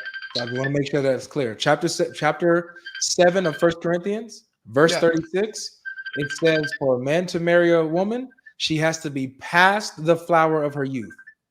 She has to be past the flower of her youth, mentally and physically mature for them to marry. I mean, first of all, in Quran, there is no mention of the age. Like it has to be this age or that age. They are given criteria. Okay, so we're saying that the Quran gives a criteria. From the Quran, you're saying the criteria is that she has to be. Even the hadiths, when they're mentioning the age, I don't think the age is the main factor. I'm not talking about age. So the criteria you're saying is that she has to be pubescent, right? She has to be mature. Consummate, puberty, right? Consummate. Okay. So I'm going to show you something that in the Quran is actually the opposite. Yeah, okay. You have something ringing over there. Yeah, my phone. My wife's calling. Okay. I don't know. She every time she has to call, like we might not live or something. So look. So we have in the Quran in chapter 65, verse 4. It actually does allow the marriage and consummation with girls who are prepubescent. Let's see. 65. Yep, 65. The chapter of divorce. 65 and 4. Mm-hmm. Al-Talaq.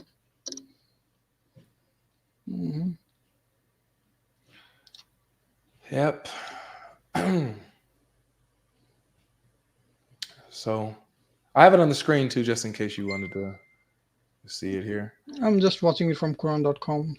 Okay, first. All right, perfect. Sure. So it says, and those of your women as have passed the age of monthly courses, for them the iddah, the prescribed period, if you have doubts, is 3 months. And for those who have no courses, all right, i.e. they're still immature, their iddah, prescribed period, is 3 months. In that thing, I think, just give me a moment. Okay. So that one talks about the girls who haven't initiated well. I'm on camera. Just give me a moment. Make sure you guys are giving a like. Hit the like button, ladies and gentlemen. You guys are enjoying these conversations. You like how we go through this stuff. If you're learning, if you're being blessed by the conversation, you guys are taking notes, getting the sources down. Make sure that you guys give the video a like for all who are watching now and who are watching later. If you're watching later right now, if you're not watching live, make sure that you guys are hitting that like button. All right. As our friend gets back here, we're going to wait for him to get back. But guys, this is 2 good guests in a row so far. It's a good day today.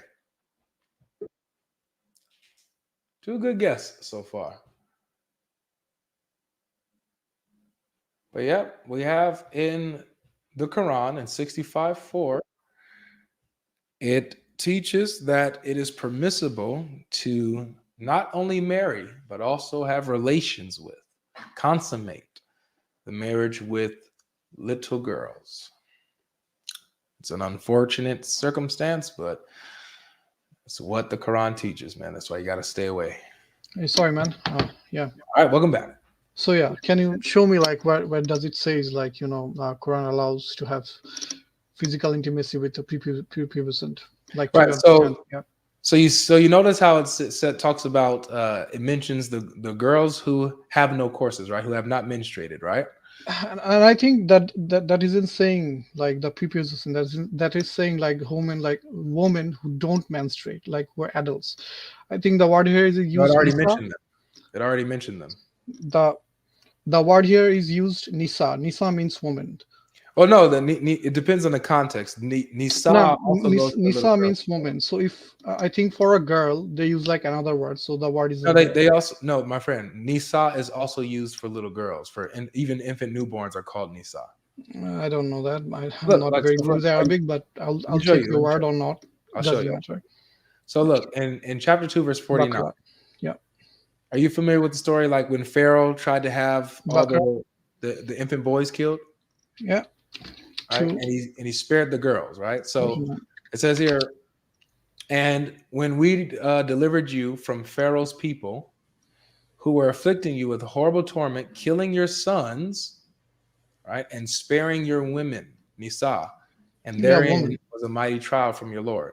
So I don't think it's saying to kill daughters. It's like I think, but it is the thing about the wives. So look, saying about the wives. It's not about the daughters. So who are the sons being killed? They're the infant boys, right? Because Pharaoh was killing the Pharaoh was killing the infant boys because he was afraid of like a man will. Let me show you the text here so that we don't, I don't want to waste time like with my interpretation or yours. Let me just show you what the scholars say. They say the same thing. Sure. Okay, so this is Ibn Kathir. All right, I'm gonna go ahead and skip down to the relevant part. I think it's in this paragraph here, but let me see.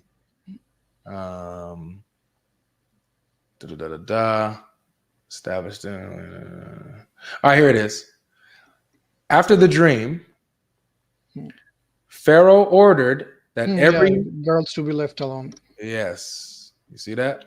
But so in here, it's talking about the child. I don't think it's saying to the woman. I think the woman here is like saying to the wives. The word is Nisa, bro. Yeah, the word is Nisa. It's the woman, not the daughters. But it's talking about the daughters. It's talking about the little girls. In the verse, it doesn't say that. I mean, yeah, in the Kathir, the explanation it does, but to me it doesn't. In all of the explanation, it does. The torment here refers to the killing of the male infants. Yes. Right? While the girls were being spared. It's nothing to do with the wives. Okay? Let me show you. He says it even more clearly down here as well. Okay, just give me a moment. Excusing that torment you. Killing your sons, that explains the statement.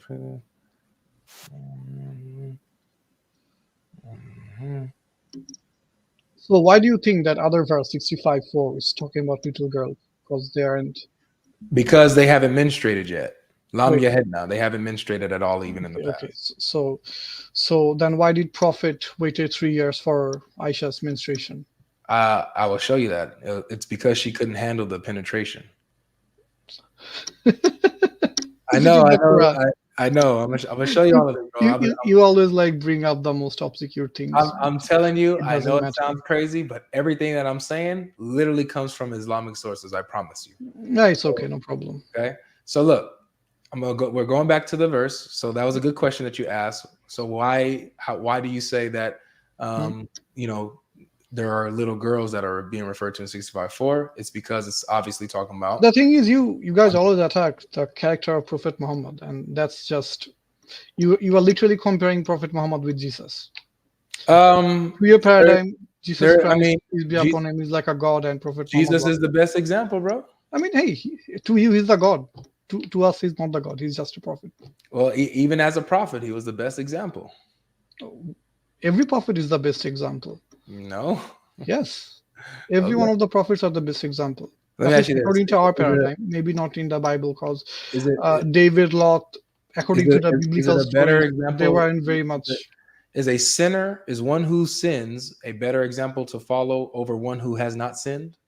The thing is, I don't think there isn't any humankind who haven't sinned. So you believe Jesus sinned? Little, small sins, which doesn't matter. Do you believe Jesus? Which doesn't matter. Small sins, everybody falls short. So I'm asking again, do you believe that Jesus sinned? Allah created us. So that when we fall short, it's a straight question. You repent. That's fine. I didn't ask that. Do you believe that Jesus sinned?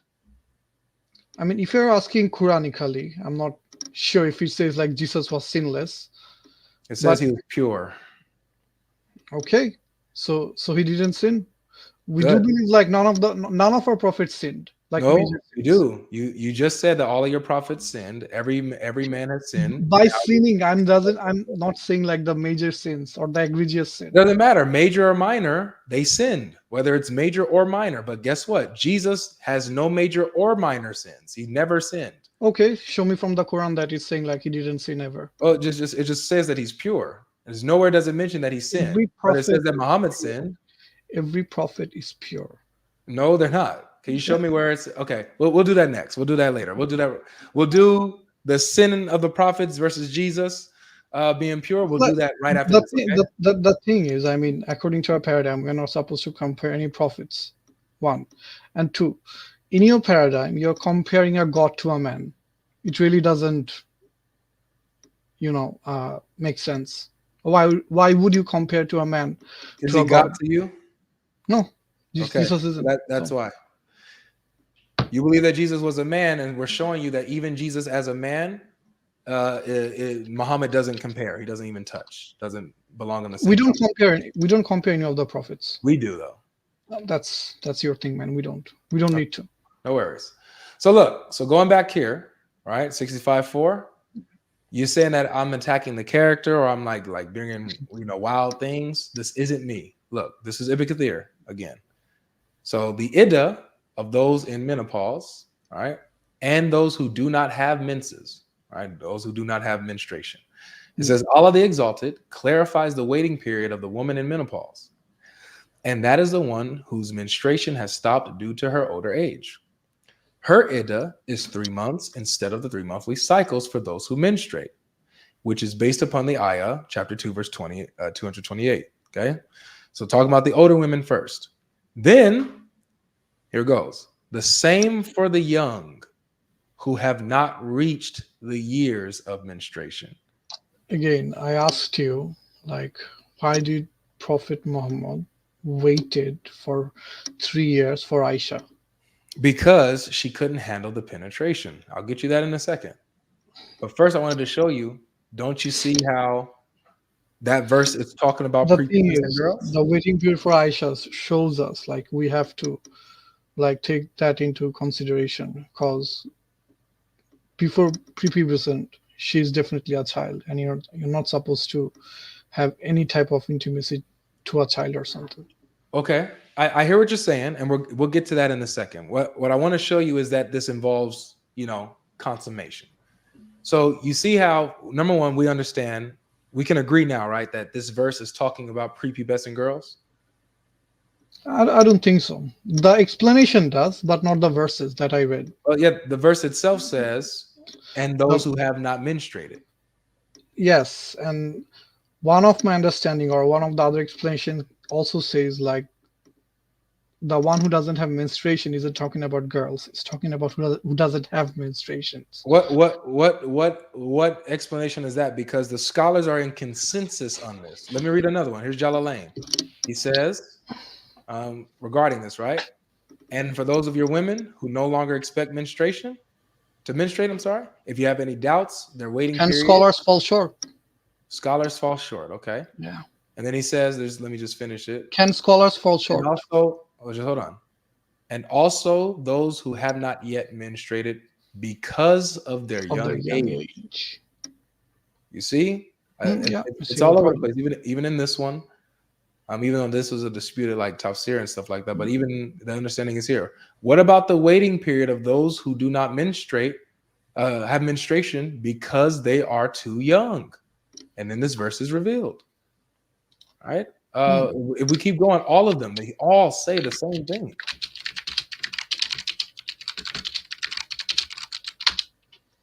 You know? So, I mean, since everyone understands it, you know, the way that it's like plainly read, why would you understand it a different way? That all your scholars, all your schools of thought are in consensus.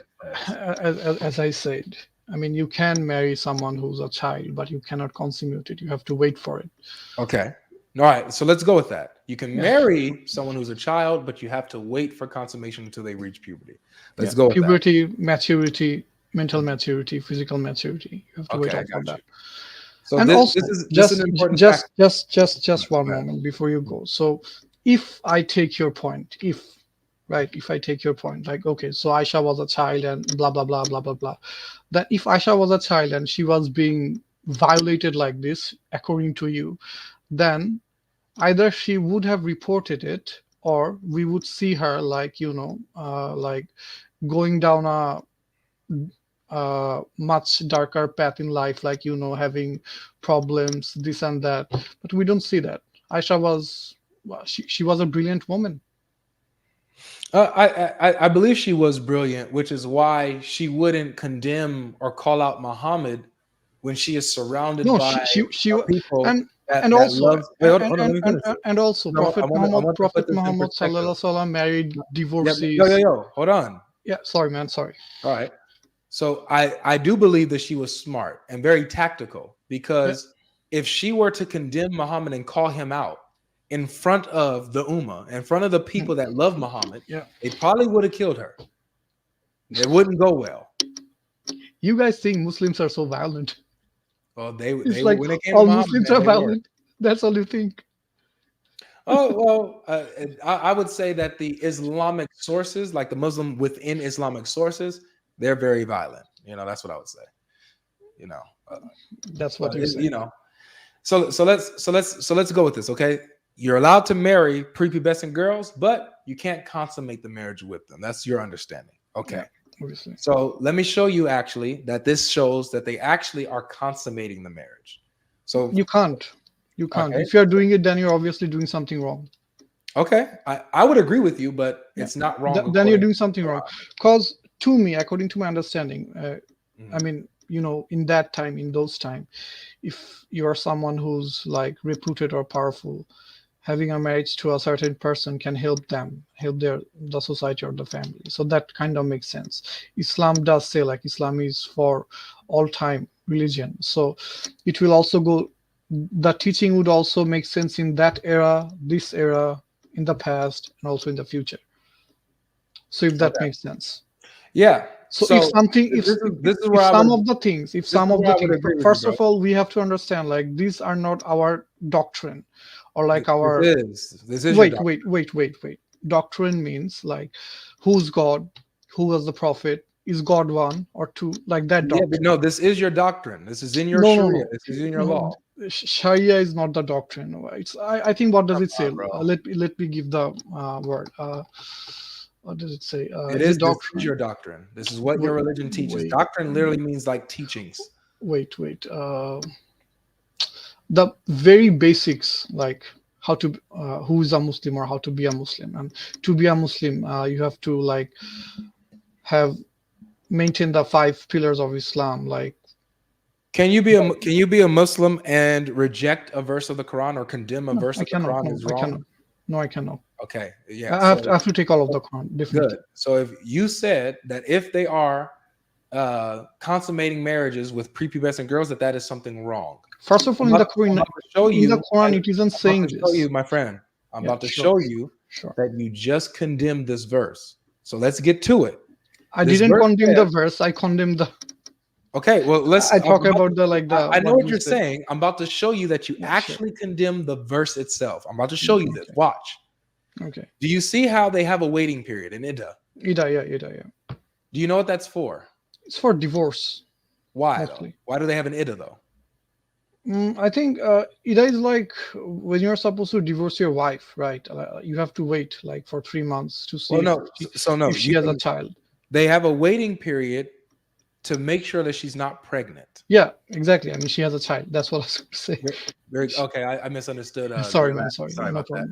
Okay, so yeah, so it's to make sure that she's not pregnant, that she's not with child, right? So that she can divorce her and she can move on, right?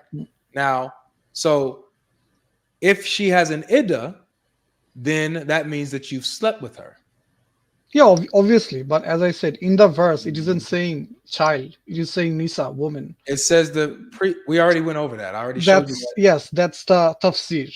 No problem. I get it. Yeah, not just the tafsir. The Quran itself applies Nisa to infants. So I showed you that verse. It's in that verse, if you are right. But in this verse, it isn't. Yeah, so the word Nisa, you are forcing the meaning. The word Nisa doesn't only apply to grown women. The context tells you what kind of female Nisa is being applied to. You understand that? Okay, yeah, brother. Sorry. Let me. If I force the child to the 65:4, but I won't force the child or the woman. The Surah Baqarah, I think, what 262 to 265 was it? 65 for for Baqarah. 49. 249, yeah. So in one of them, you are taking woman as a child because it goes with your narration or your understanding. No, because it goes with the context. And in the other one. Hold on. Let me stop you right there so that you don't build a point off of a false premise. Oh, sorry. The reason why I understand Nisa to being referring to a child, just like Ibn Kathir and the rest, is because the context tells you. The context is about Pharaoh ordering infant boys to be killed while the girls are spared. So it's the context that tells you what kind of Nisa it's talking about. Is it talking about an adult Nisa or is it talking about an infant Nisa? In that context, 249, it's talking about an infant Nisa. In 65:4, what kind of Nisa is it talking about? It's giving us 3 kinds of Nisa. Older women, the young prepubescent girls, and pregnant women. Those are the 3 Nisas that's mentioned in 65:4. Yes, and again, for this verse, again, I think it's 65:4. Again, some of the translation or the other understandings doesn't say they're child. Some of the one who hasn't menstruated means Nisa, the women who are not able to menstruate. Yeah. Who gives you this understanding that it's not about children? I think just the verse alone, man. Yeah, do you have a scholar that says, yeah, this is not talking about children? Oh, wait, man. I think it's maybe wait. Because notice how I showed you multiple, right? Yeah, I get your point. I'm not saying like you're being dishonest, but sometimes what I see or say is like you're trying to force some meaning that isn't supposed to be. Because how Islam is, we condone that child having sex with a child. You don't condone it. That's what you mean. We do condone it. So no, you can say all you want, but condone means to accept. I think that because I don't want people to miss. Oh, sorry, condone. If it's accept, then no. Yeah, don't accept it. Yeah. Sorry. Okay. I didn't want people to like try to. I think the word is condemn. Yeah, condemn. Condemn. Yeah, sorry. Oh man. You see how So- nice I am, guys? Like anybody else. So about Prophet If we were Muhammad. to do this on another platform, let me just say this to the crowd really quick. Yeah, sorry, man. If we were to do this on another crowd, or let's say I was talking to like Uthman, for example, he would have been like, "Oh," they would have clipped that up and said, "Oh, you see what Logic said? Oh, they condone child sex and stuff like." They would have took that all out of context. You could be clipping me, man. I'm just here to talk because I like your content. You seem level-headed, so you seem someone who I can talk to. Yeah, Right. appreciate it. So this is what it is for me, man. Because so you just don't like Prophet Muhammad's character. I think that's your main crux. Well, no, it depends on who I'm talking to. I told you I was going to work backwards. You know. Yeah. So Aisha's marriage is always the one thing.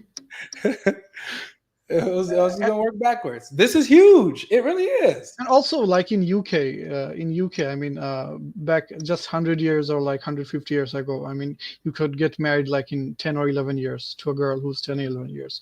So, as I said, age is really not that thing. I mean, we're not talking about age right now. We're talking about prepubescence. If you're saying that it is wrong to consummate a marriage with a prepubescent girl, which I would agree with.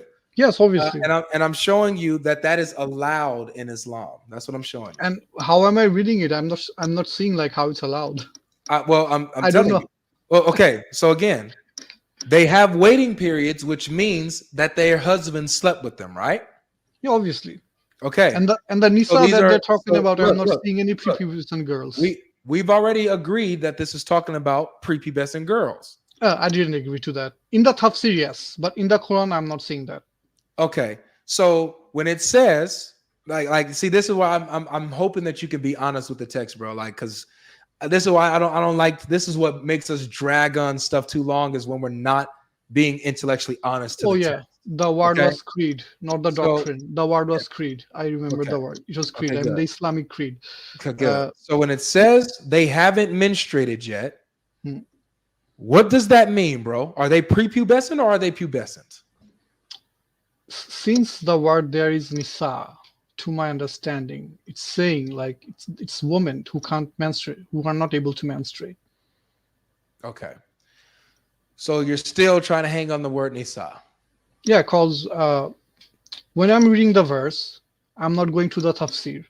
I'm reading the verse, getting the words, getting the translation. It seems okay to me. Got it. So I hear what you're saying. So just it's not like I read the verse and I'm like, okay. The women who have not menstruated. What kind of women are the ones who haven't menstruated, bro? Sorry? What kind of women haven't menstruated yet? Obviously, first category is a child, and the second category is who can't be an adult. Good. So you have the ones who are a child, the women who are children, and the ones who females. If you say women who are children, women can't be a children. Yeah. So this includes the ones female. who have. This includes children in that category, correct? Sorry, what? It includes children in that category, correct? Not necessarily. If the word is nisa. Okay. So we are kind of going on circles. Yeah. Do you have like a? Because I showed you the proof for what I have. No, I get your point. I'm not holding on against anything to you, right? Okay, good. So can you show me something to prove what you're saying? Can you show me that the word nisa only applies to adult women? Since I showed you the opposite, and I showed you the scholars that say the opposite. Can you show me the other way around, that the word nisa only applies to adult women? I don't think I'll be able to do it, but as I said, for a child, there is another word, maybe balig or something. So that's that. No, why hold on to a point that you have no evidence for, no substance for? Because the word nisa means children, not the children. word nisa applies to all kinds of females, depending on the context. That's what tells you what kind of nisa it is. Why are you holding on to a point that you can't prove? If depends on the context, again, if it depends on the context, then again, Prophet Muhammad waited till her. We're not on Muhammad right now. We're on the Quran. No, exactly. We're not in Muhammad. But the reason I'm saying is since Prophet Muhammad waited, from my understanding, get my point? Since Prophet Muhammad waited, if he didn't wait, then I would agree to your point. That has Yeah, nothing it to is do with saying what the Quran says here. we are just going off on circles, man. I'm sorry. Okay. All right. Well, I'm gonna move on to the next guest. You can come on when we have another topic. I appreciate you being respectful and everything, man. Yeah, man. And also, I would say, like, if sometimes us Muslims or anyone like say anything bad or anything, just ignore. We are humans. We have shortcomings. So personally, I don't like it if suppose someone makes some mistakes and we kind of label them with their religion. This is a Christian or this is a Muslim. We're not supposed to do that. Humans are, they have shortcomings. So that's it. I only call out Islam for what Islam is. If a Muslim acts like what I see Islam is, I'm gonna say, yeah, that's real Islam. I would say that you're not a real Muslim. I'm not a real Muslim. No. Why? Because you're polite and you respect. Wait. So if I respect you, I'm not a real Muslim? Correct. What the hell, man? Yeah, you're supposed to be fighting me, man. What the hell? No. You're supposed to be humiliating me and not even honoring me. I don't think so. Like, this is, suppose. That's what the Quran says. So no, I'm not supposed to humiliate you. Suppose, because it's kind of like it kind of like goes with the whole thing in Islam. Cause just my understanding, right? I gotta move on to the next guest, Rafat. Not even 1 minute. No, bro, because you can't even be honest with the text we're dealing with. So I got to move on, bro. That's your understanding, man. Okay, to you then. Take care, man. You too, man. Be blessed, bro. Yeah, may Allah bless you too. All right. Have mercy. So thanks, Rafat, for coming through. Let's go ahead and move to the next one. So I'm assuming that no one here is a non-Muslim. Okay. How you doing, Gino? Greetings, my brother. How you doing? You a Muslim? No, I'm Christian. Peace and blessings to you and your family. I appreciate it. Peace and blessings to everyone in the chat. Gino, what's up? So this stream, like in my stream link, it says Muslims only because I'm trying to engage with the Muslims, So my one thing before I leave, brother. Say that again. One thing I want to share before I leave. No. So it says Muslims only, and I'm trying to keep my head with you guys. I love every one of you. I appreciate every one of you, but you guys are literally disrespecting my stream by still clicking that link when I said Muslims only. I'm offended by that. Forgive me if I offended you. This is my first you're time. You're forgiven, brother. You're forgiven. Look, I'm gonna have a stream. Listen, I'm gonna have a stream. I have a stream once a month now, where I allow the Christians to come up and share and engage, share an argument or whatever. Testimony doesn't matter. You can come on that stream. If I see you, I'll bring you right up. You can show me what you want to do. All right, man. Because we gotta crush. They really believe that Muhammad is a prophet. I know. And so come back and share with me. All right. All right, my brother. All right. Take care. Remember my name, Gino P. Okay. Gino P. I'll remember you, bro. All right. God bless you and everyone in the chat. Peace and blessings. God bless. All right. So, yeah, guys. I'm just letting you know, man. Here's a reason why I'm so like gung ho about this. One, because I have a limited space for my lobby, and so I can only have I believe 12 people in the lobby waiting. So if there's Christians in the lobby, when I'm having a stream dedicated to Muslims and going with them, you guys are in the way. You're heeding a person that I can be talking to. You know what I'm saying? You guys have the gospel. You guys are saved. And I'm going to talk to you. You guys don't. It says Muslims only.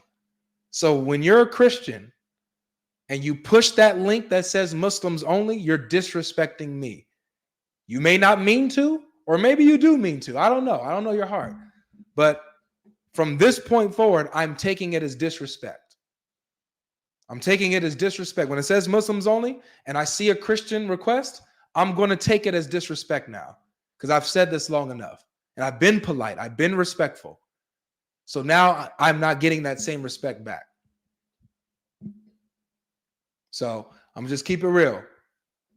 If you're not a Muslim and you continue to hit the link that says Muslim only, join stream, and you guys still hit the link, I'm just going to block you. I'm going to ban you. I'm just going to ban you. All right? So that's a warning. That's the final warning of this. Final warning. All right? Got a super chat from brother Jason here. Physical and mental maturity equals 9 years old, huh? Yeah, man, they were different back then, man. 9-year-olds were different back then. 9-year-old playing with dolls back then was different than a 9-year-old playing with dolls today. Two different, two different things. You know what I'm saying?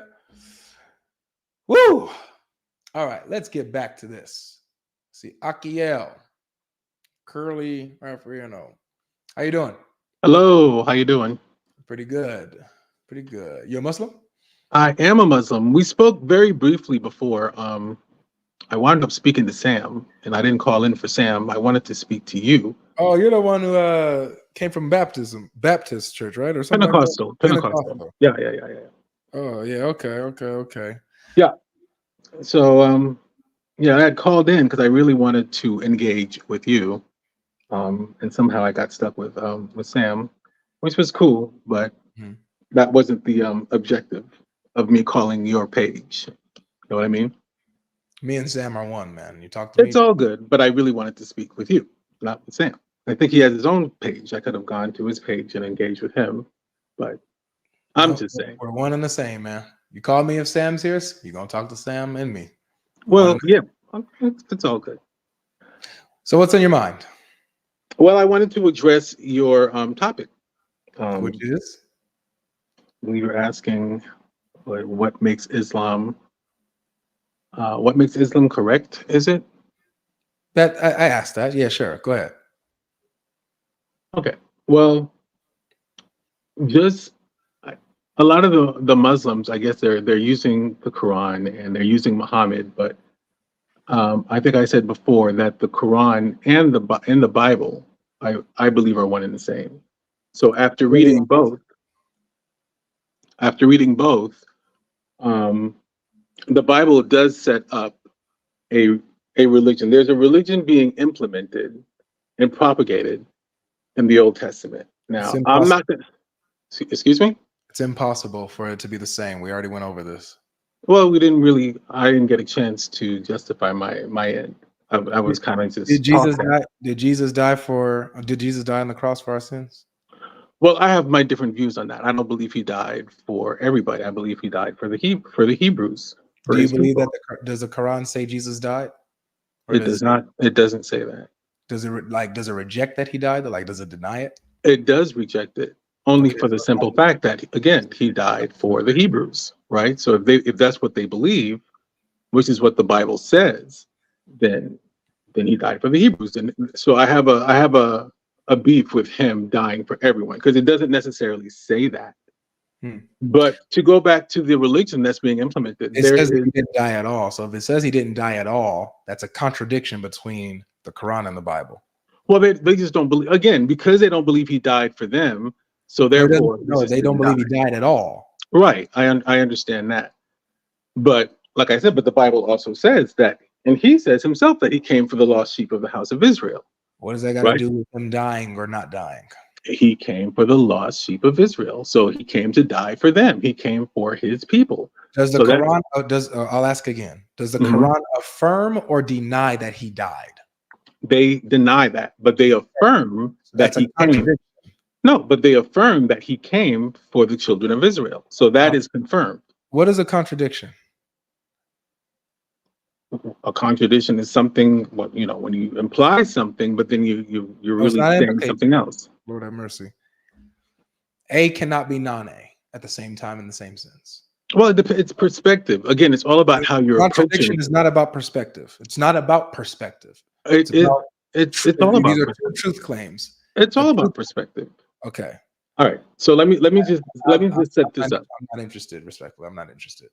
Okay. Well, let me just set this up though. right? As far as the religion that's being implemented, I'm right? going to move on to the next guest. Respectfully, I don't want to cut you off rudely. I'm moving on. But you haven't heard it. You haven't heard anything I had to say, though.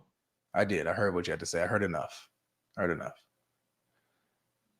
All right, let's get a real Muslim in here. Ishmael, you're up. How you doing? Alhamdulillah, I'm good. How you doing? Pretty good. I can kind of barely hear you. Is it possible to make your sound a little better? I don't know why. Are you using headphones? Yeah. Try taking your headphones out. All right, give me a minute, please.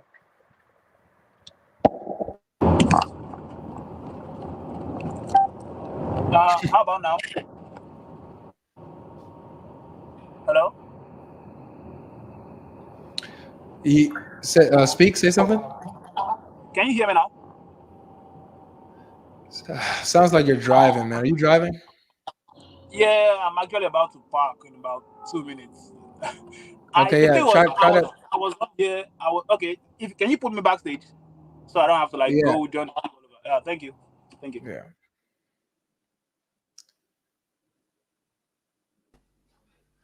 How you doing, Adam? Adam, you're up.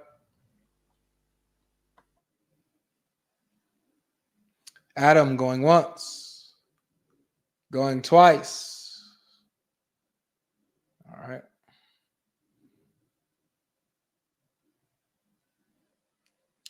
Emerald man, how you doing? Emerald, going once. I can't hear you, Emerald. All right.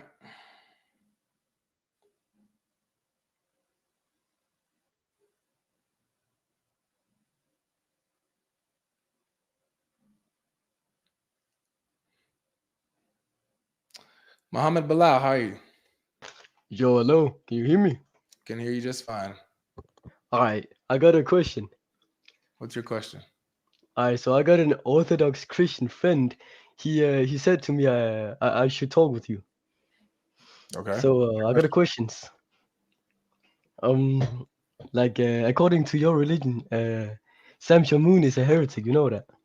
No, he's not a heretic. Do you have a question? I got proof. Do you have a question on Christianity? Yeah. Okay. So. All right. Let's bring up someone serious. Welcome back, Riz. Yo, you remember me?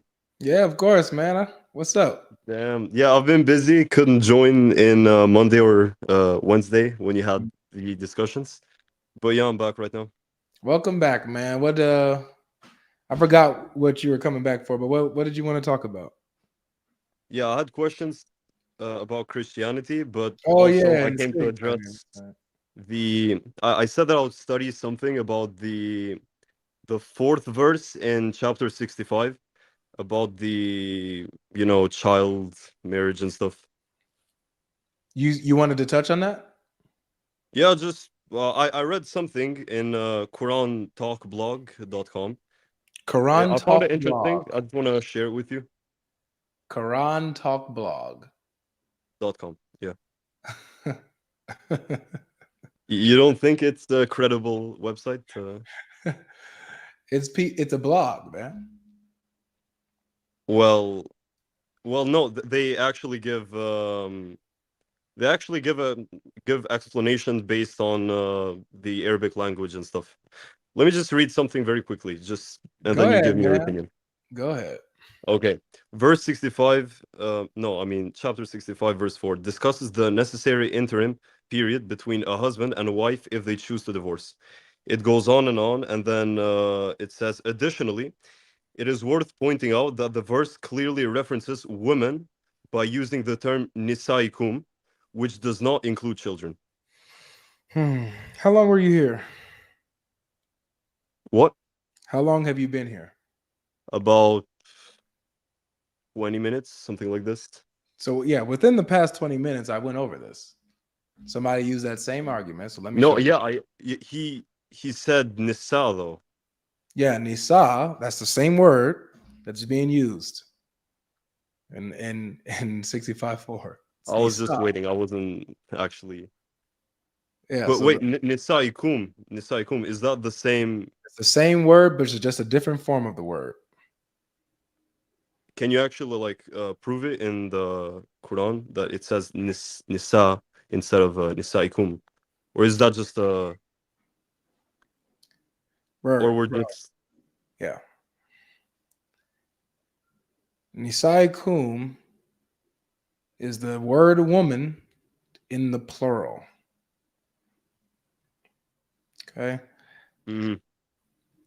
So it does not imply that there's no.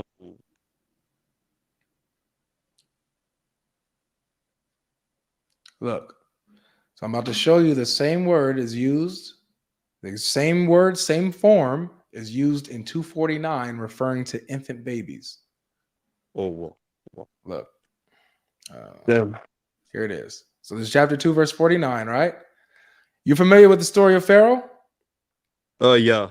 All right. So you know how Pharaoh ordered his soldiers to go kill the newborn boys? Not really. You're not familiar with that? Okay. I forgot the complete story. I just know. All right. Well, yeah. So this is before Moses was born, or I mean, when Moses was born. Pharaoh was afraid, that the Israelites would rise up and stuff like that, right? And they'll have a ruler. Yeah. So he sent out an order. This is the verse here. And we delivered you from Pharaoh's people who were afflicting you with a horrible torment, killing your sons and sparing your women. The word is nisaikum.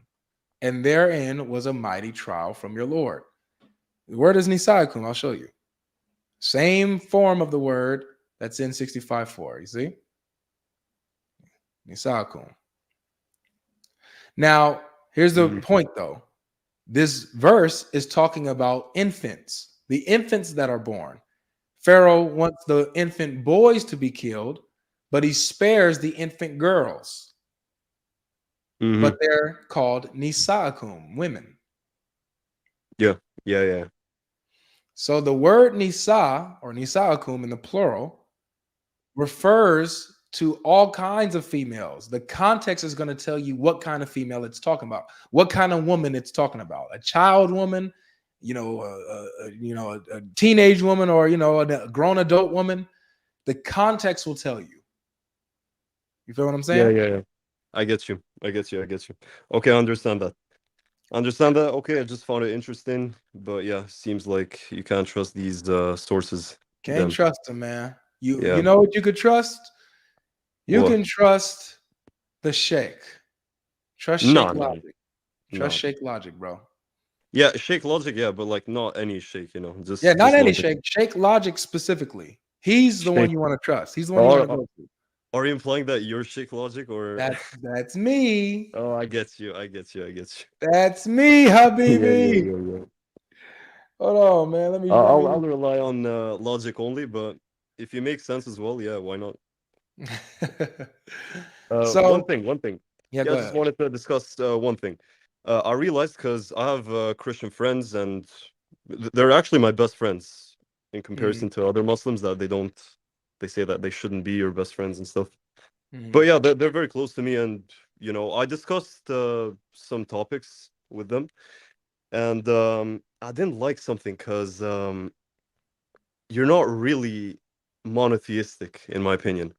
You pray to Saint Mary and to these other saints that they died. So you're basically worshiping dead people, even though my friend told me that they're holy or something, or they've been sent by God in some form. I don't know. I don't remember the specific explanation. But yeah, do you really think that's a monotheistic nature of a religion, like worshiping? I'll address that in a second. Okay. I just have a problem with that. A problem. So first, I want to land what we were just talking about.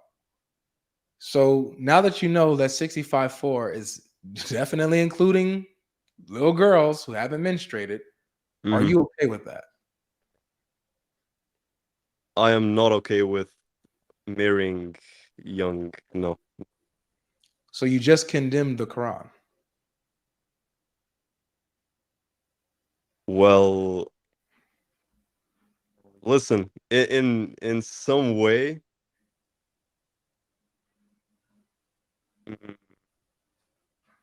in a way, I guess you could say that, but I haven't read the entire Quran, and I You don't need believe to. You don't need to read the entire Quran to spot falsehood and evil.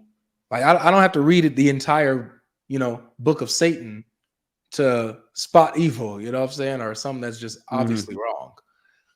Don't you think that there's some type of moral obligation to read the major, how do I say, the books of the major Abrahamic religions, just to really grasp the knowledge?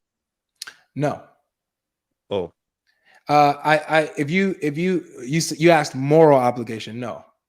There's no moral obligation for you to read the entire Quran. No.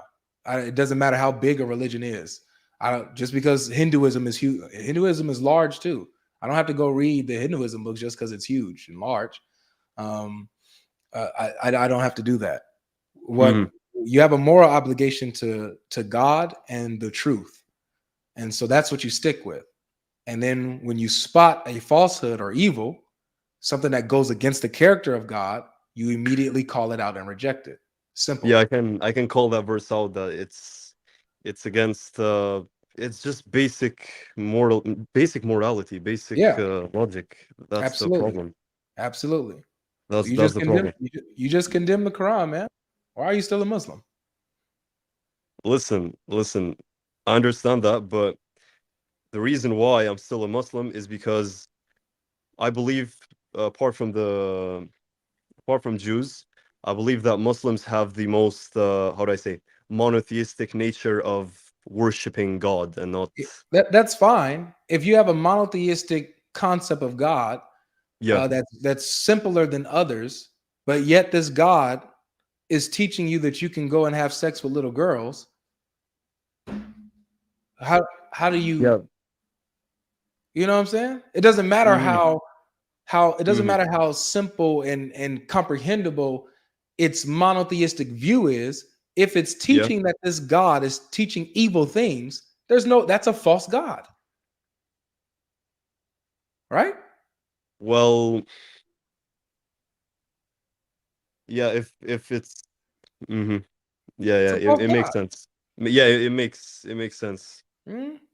So, you can have something that is understandable and wow, yeah, you know what? That is the most simple, comprehensible form of monotheism that I've seen out of all these other religions.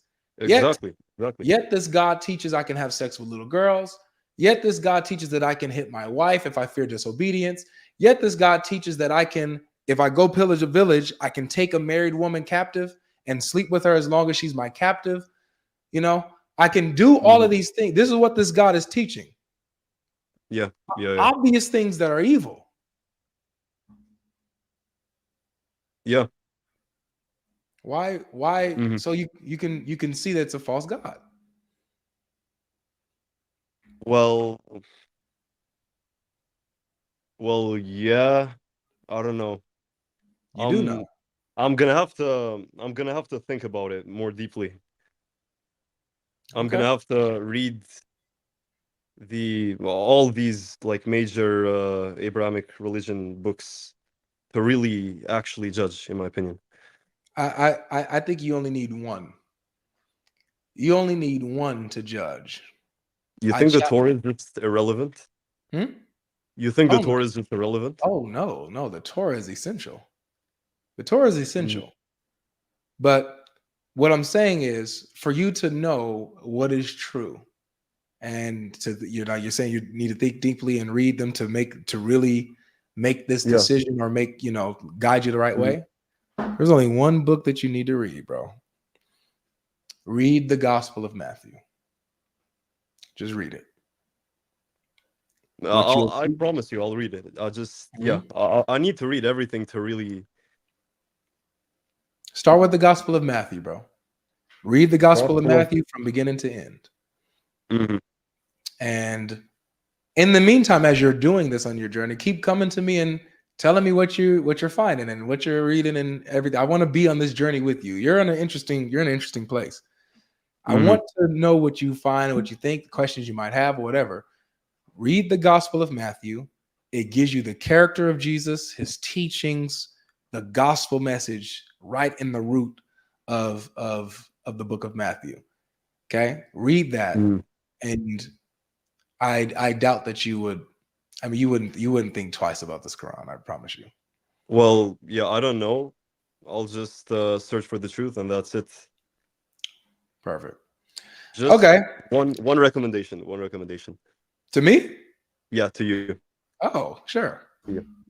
Yeah. I see that. I've seen your debates with Mon specifically, and it goes well. You know how to point out. You know how to point out like certain topics and stuff. That's very good. But if you're gonna make a point against a verse of the Quran and not take, how do I say, not to not know the context of the whole chapter, for example, I don't think that's right, because Uthman did that. He did the same thing to you, and you did the same thing to him. And I just want to say, like, what's an example? I don't remember the of me. Yeah, I can give you, because I remember what you're talking about with Uthman when he asked about the hour and he didn't even know the context of what he was reading. Yeah, but you used the same thing. Yeah. When did I do that? What? Like, give me the example. Bro, I don't want to go with like your debates are like 30 minutes, 2 episodes and stuff. Well, I'm just saying that I've taken a verse out of its context without knowing the context of it. I want to know when I did, because I don't believe I did that. If you're saying I did that, I want to know if I did that for real and correct that. Yeah, okay, I understand. Like, you're very honest. That's very amazing. I'm not here to judge. I'm just giving you a recommendation. Next time that we talk, I'll definitely give you the other, just one quick recommendation. Use the hadith. Why don't you use more hadith against Muslims? I don't understand. Why? Have you not been watching? I watched you argued about the divorce chapter for like an hour or something. Do you actually give? Because I've seen it with Uthman. He kind of dodges translating the hadith and stuff. Like, I've seen some stuff, but yeah, just use the hadith. The hadith is enough to really, combat these debates, in my opinion. Yeah, I use hadith all the time. Now, with this particular one about child marriage, usually the hadith that people go to would be obviously the Muhammad and Aisha one, right? They'll use that. Mm-hmm. There's so many games that are played with that one that's not even, for me, the primary issue, because it's taught in the Quran and there's no way around it. So with it being taught in the Quran, and then I use the scholarly consensus. I show them the scholars that say, yep, it's about kids. Yep, it's about kids. And the consensus, not a single person disagrees. I show them that. They can't get around that. Mm-hmm. Yeah. So, but yeah, I mean, it depends on what I'm doing and how I'm feeling, mm-hmm. when it comes to I get you. certain arguments. But yeah, I get you. It's funny. You'll make a good Christian apologist, man. You'll make a good one. You think so? Yeah, I do. I don't know. Thank you, bro. I wish you good luck. I wish everyone to just find the truth. That's it. It doesn't matter what book. Just we just need to find the truth. That's it. That's all we need. Amen. Okay. Good luck, bro. I'll see you in a bit. Peace. All right. Peace, bro. Okay, let's go ahead and get one more guest, and we can go ahead and wrap up. I see Antonio. You're a Muslim, right? Put a thumbs up if you're a Muslim.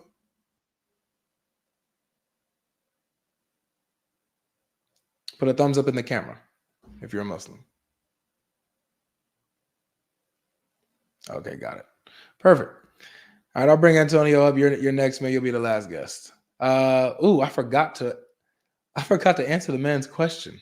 He asked about the praying to the saints. Praying to the saints, is that like idolatry? Is that idolatry? Is that not monotheism? Now, when you ask a Orthodox or a Catholic about, you know, prayers to the saints, they're not praying to the saints as if they are God or as if they are answering, you know, prayers by their power or anything like that. They're not answering prayers.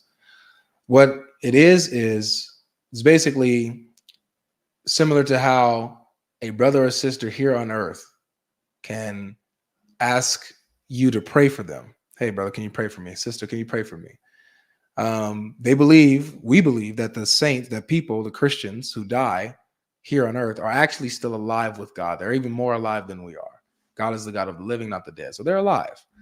And so what it is since they're alive and they're with Jesus, they ask the brothers who are in heaven and the sisters who are in heaven to go ahead and intercede on our behalf to our Lord. Okay? Well, that's what it is. That they're asking God to answer our prayers and to bless us. They themselves are not answering our prayers or doing anything like that. They don't believe that. Okay? So I'm not, you know, a Catholic or Orthodox to fully defend that, but I do know that much, that they don't see them as God. So yes, it's still monotheistic. All right, so let's go ahead and bring up Antonio.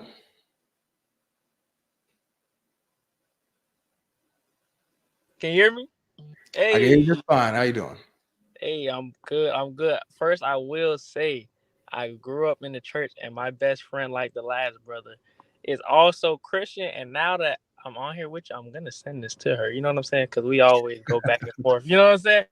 But I love. First of all, I'm outside of my house right now. My whole family's Christian, so that's why I'm outside, just to be respectful. Because also I intend to be respectful to you as well. But you know, they don't even want to hear.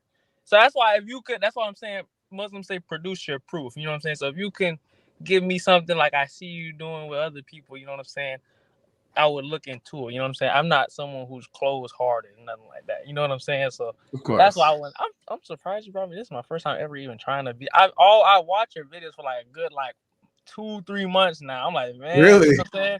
And you do bring up some good stuff. All my friends bring up good stuff though. You know what I'm saying? But tell me, as a Muslim, and you say that you like my videos. Yeah. Tell me about, like, from your point of view as a Muslim, what is it about my videos, I guess about me or my content, that you like? Okay, so I will say this, so I would say I like when I see, you know, Muslims, you know, I won't even say I like it. Sometimes I just watch it just to see people's valid points. You, out of all Christians I've ever seen, do have the most valid points out of. It's like some people I'm like, man, why is this Muslim even arguing with this person? You know what I'm saying? Like, you know what I'm saying? But you bring up valid points to where, and of course, as the Muslims probably do to you, so you'd have to dig deeper into, because you know about, like the other day I was watching the one with Sneeko. And they were trying to say with the age of 22 and 42, and you were saying, if I said it to a regular Christian, they just gonna be like, but you were like, but nah, he ruled for 1 year at 22, and then he ruled for another 1 year at 42. You know what I'm saying? So I was like, I've never even heard a Christian say that. So you also very in depth with your Christian knowledge. So that's another reason why I even like watching it. So everything you do, you up there with it. You know what I'm saying? Like my mom, you know, they don't go to church. We didn't go to church that much. You know what I'm saying? I grew up in the church though. I was singing all the Christian songs, but I would say they say reverted, but as a Muslim, we believe that we were always Muslim. About 2019, so that's about 5 years ago now. So 2019, you left Christianity and joined Islam. I'll say this. I add on to that too. It's not like I didn't go straight from Christianity to Islam.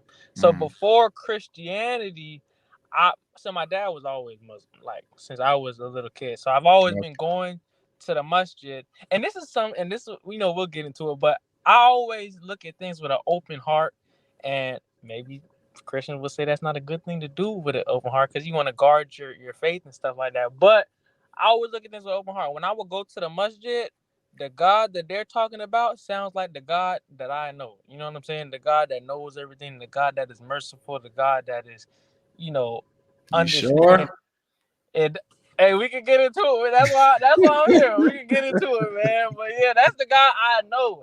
I say one of the first things that really made me, when they were like, "Oh, God knows the amount of leaves on every tree, the amount of blades of grass on the earth."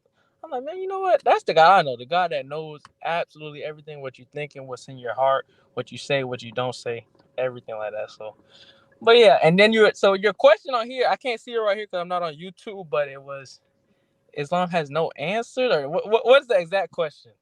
Well, or there wasn't a question. That was just a little hook, Okay. a little hook to bring y'all in here. It's pretty much open. I was just really asking what makes Islam true to you? Like what is it that convinces you that Islam is true? And so when I hear that, because it differs on each person, when I hear that, I go from there and I show you. I'm going to show you whatever you say. I'm going to show you that very reason. I'm going to show you that that's why Islam is false. Okay.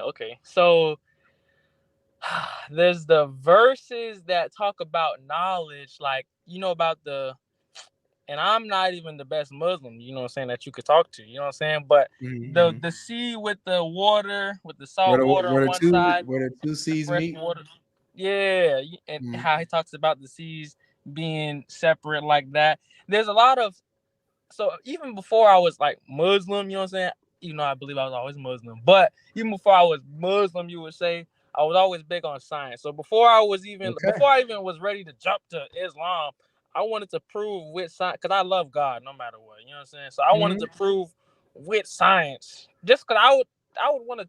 Everyone should know about God. You know what I'm saying? I got so you. I just wanted to prove with science. Like, hey, with science. You believe that the Quran contains basically supernatural, scientific knowledge that wouldn't have been known at the time of Muhammad, and so this shows that God is giving divine knowledge and divine revelation to Muhammad, to the rest of the world.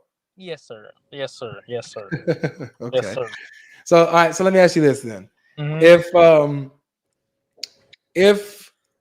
the Quran got any of these things wrong, would that prove that the Quran is actually not from God and false? You'd have to produce your proof. You know what I'm saying? But so I know. just because I want to be open-hearted though, just because you said it. So you said So that's what I'm asking.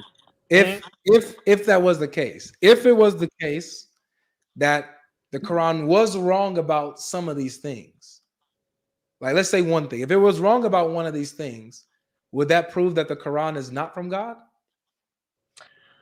Some things are not revealed to us yet as well. You know what I'm saying? So I can't just say yes, because some things are spoken, like there's things that have just been revealed, Discovered, right? In the last 100 years. You know what I'm saying? So maybe it takes more time for it to be true. So are you saying that there's something that's actively that you could prove is already false, is not? Yeah, something that we know. Yeah, something that we know now scientifically has already been discovered. It's already already a fact, right? And the Quran gets this particular thing wrong. Would that prove that the Quran is false and not from God? Would that prove it? I couldn't say that would prove it. This is what let me tell you why I'm really Muslim. That's just what I tell you. But brother to brother, I've had revelation with the Quran. You know what I'm saying? So I've had supernatural things that happen.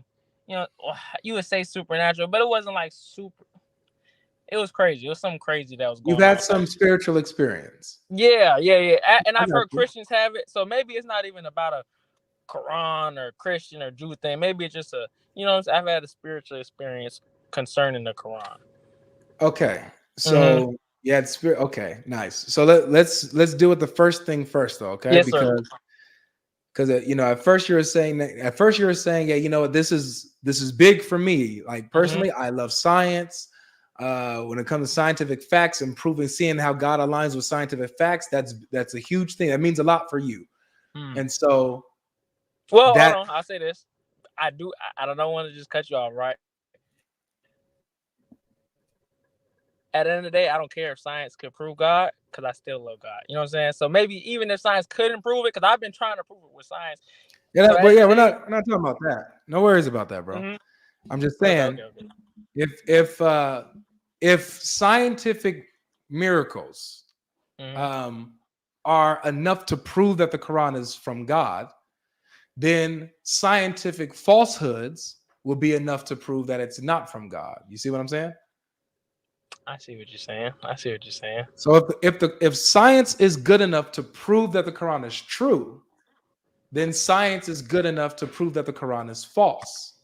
If the Quran gets some of that stuff wrong. I see what you're saying, but then that's why I say I believe in God above the science. You get what I'm saying? I got you. So that means that science is not good enough to prove that the Quran is true. Because let's say the Quran got every scientific fact correct. That still wouldn't mean that it's the word of God. It wouldn't. You know what I'm saying? Because if it was the other way around, you wouldn't say, oh, well, that disproves the Quran. So you can't use science then. You can't. So you want me to use something else? Why the Quran? Because mainly. Yeah, I need something objective and substantial that shows that the Quran is true. If you're saying, look, if you want to go with science and say scientific miracles, okay, I'll allow that and we'll go that route. But if I show you that it's wrong scientifically in some areas, you can't say, oh, well, that doesn't disprove it. You got to stay consistent. I'll say the signs. I'll take the signs. So when I mean the signs, is like the things that were, and that also kind of digs into the science because there's signs that it's true. But you're saying, so you're trying to disprove some of the signs. So like the reign of the Moors, I would consider that to be a sign. You know what I'm saying? The way the Christians had the reign of the Moors, the Moorish Empire. The reign of the Moors? Mm-hmm. The Quran mentions the reign of the Moors? Well, it just talks about, that was when they started going on their empire. They used the Quran and all of their beliefs from the Quran to take on the world, basically, and have one of the greatest empires of all time. What does that do with the Quran, though? The signs. I'm talking about the signs in the Quran. So people using the Quran to manage great feats like algebra. You know what I'm saying? But these are just Muslim principles and algebra is not in the Quran. It's not in the Quran, but people who are Muslim use the Quran and align their thoughts to then do great things. So that's what they didn't. They just were smart. They were just smart people. Yeah. All right. So I'll say, let me just get something with the Quran for sure. God is the most gracious, the most merciful. That is. Let's go with that. All right, let's go with that. God is the most gracious and the most merciful. And say it one more time. Okay. So look, if we find in the Quran that there are instances where he's not gracious and not merciful, and I'm not talking about to like people who maybe deserve his judgment. I'm talking about to innocents, to folks who do not deserve his judgment. Would we say that, okay, yeah, this can't be from God if it's showing that he's not kind and merciful and gracious in these instances? In this world or in the Quran? World? In this world, in the Quran. In the Quran? Yeah. Okay, but this isn't just the main. You know what I'm saying? Sometimes, like people in Gaza right now going through crazy struggle right now. You get what I'm saying? Bro, I'm trying to find out why the Quran is true to you. Come on, man. Okay. I'll say the God is the most gracious, the most merciful. That's what it is. So if you can show me how God is not gracious and merciful in the Quran, I had to look into it. I'll say that. You know what I'm saying? I don't feel comfortable with saying it, but I will look into it. I'll tell you that. No worries. Yes, sir. Okay, I'll show you something. Look, I'm gonna show you something. Okay. Let's see here. Okay. Gracious and merciful. Gracious and merciful. Whoops. Yeah, this is the right verse. All right. So this is the verse here. I'll show it on the screen. You're on your phone, huh? So you probably can't. Can you see what's on the screen? It's load. It looks like it's loading up right now. Is it from the Quran? I have a Quran in my back. Okay, I can see it though. You can see it now? Okay. Is it good enough? You can see it clearly? Yes, sir. Okay, good. So this is chapter 4, verse 24 of the Quran. It says, also forbidden for you are women already married, except those captives and slaves whom your right hand possesses. This Allah ordained for you. All others are lawful, provided you seek with mar, a bridal price, from your property, desiring chastity, not committing illegal sexual intercourse. So with those whom you have enjoyed sexual relations, give them their bridal price, their mahar, as prescribed, and so on and so forth. Now, the part that I want to focus on is this category right here. Okay, not the all others that are lawful, because this is not even talking about the same group. This group right here. Okay, it says it's talking about the kind of women that are forbidden for you, but the women you can take and have relations with. Yes, sir. So married women are off limits. Married women are off limits. Except there's an exception. Except the ones who you capture in war, your right hand possess, and make your slaves.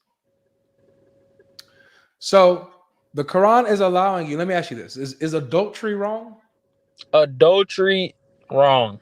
Okay, so adultery, like sleeping with another man's wife, right? Yeah. Okay. The Quran here gives permission for you to sleep with another man's wife as long as you have captured her in war and made her your slave. Okay. Is that gracious and merciful? Let me indulge. I'll let you indulge, man. So let's say me and you, we at war, all right? Yep. Mm-hmm. Boom. You got me as a slave doing your yard work. You took the women. You only making the man work. You just gonna leave my woman alone? You're not gonna do nothing with her? No, what I'm gonna do is I would bring both of you into my household and both of you would work. Whoa. Let the woman be, man. You don't gotta make her work. Let her be a woman. Oh, she's look, if she's in the land of my enemies, we've taken over, we won the battle. She's without her husband, so she has no covering or protector. Yeah. I'll let her stay in my place. I'll let her still be with her husband, and you guys can work. You guys can be my servants. So both of them, you're saying you took over, you went to battle with the enemies. Mm-hmm. You went to battle with the enemies. Did you kill the husband or did you let him live? Nope, the husband's still alive here because they're married. So the husbands are still alive. I want to say in this verse it's talking about where the husbands are killed. Nope. Let me tell you why. Okay. What is a married woman who has lost her husband? What is she called? A widow, right? Mm-hmm. So, and this concept is in Islam. She isn't identified as a widow. She's identified as a married woman currently. Mm-hmm. Let me show you the hadith on this, because there's a hadith that actually gives you the background context of this. Okay. So let me pull this up. Let me get put in. Whoops. One Message Foundation. All right, here we go. Watch this here. When you ask me why I like you so much, why? You know more hadith than me. I promise. I don't, because I'm almost done with the Quran, but you know so much hadith, so it's crazy. But yeah, let me see. Thank you, bro. All right, so this is Sunan an-Nasai 3333. Everybody wants this? Sunan an-Nasai 3333. Let me go ahead and put this in the comments section so you guys can have this in your back pockets. This is for you too, bro. Yes, sir. I want you to have this too. All right, so it says it was narrated. Whoops, what'd I do? Okay. It was narrated from Abu Sa'id al-Kurdi that the Prophet of Allah sent an army to Al-Tas. They met the enemy, fought them, and prevailed over them. They acquired female prisoners who had husbands among the idolaters. So even after the battle, the husbands are alive. Mm-hmm.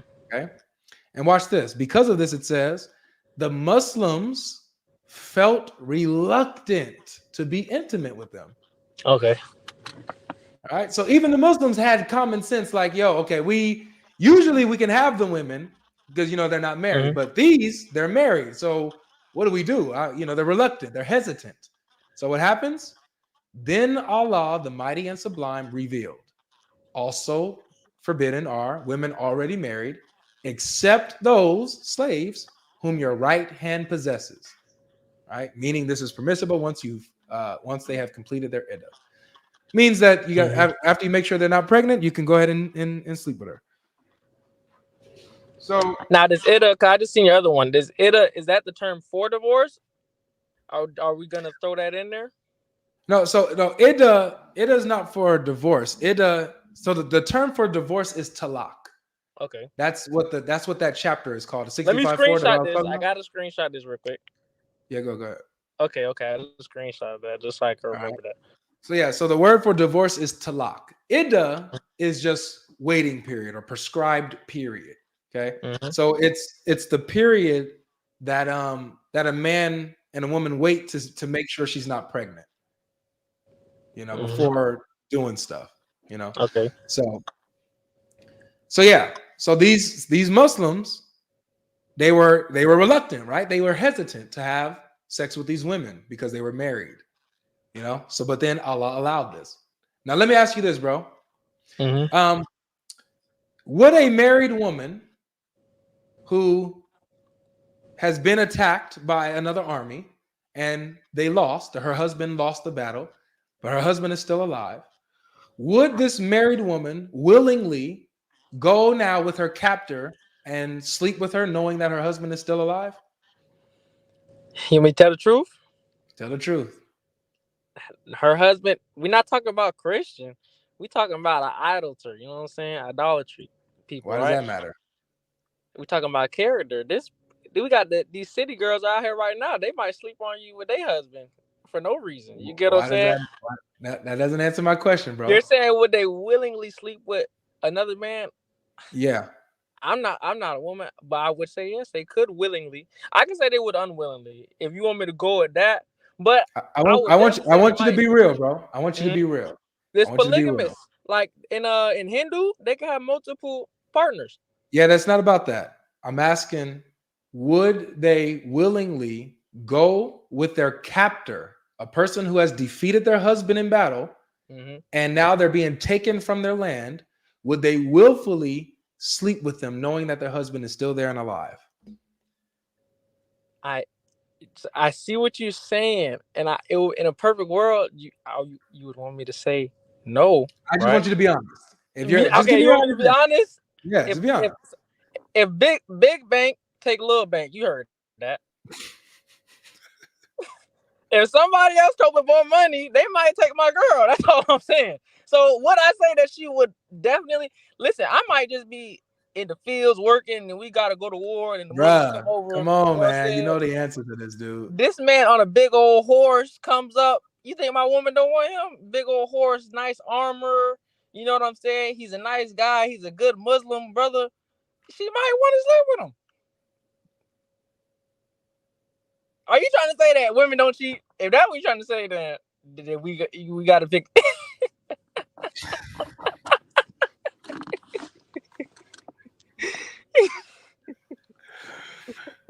What we doing here, man? What we doing, man? Talk to me, Tone. What we doing, man? Come on, man. What we doing, Tone? Do you tell me, man? Tone.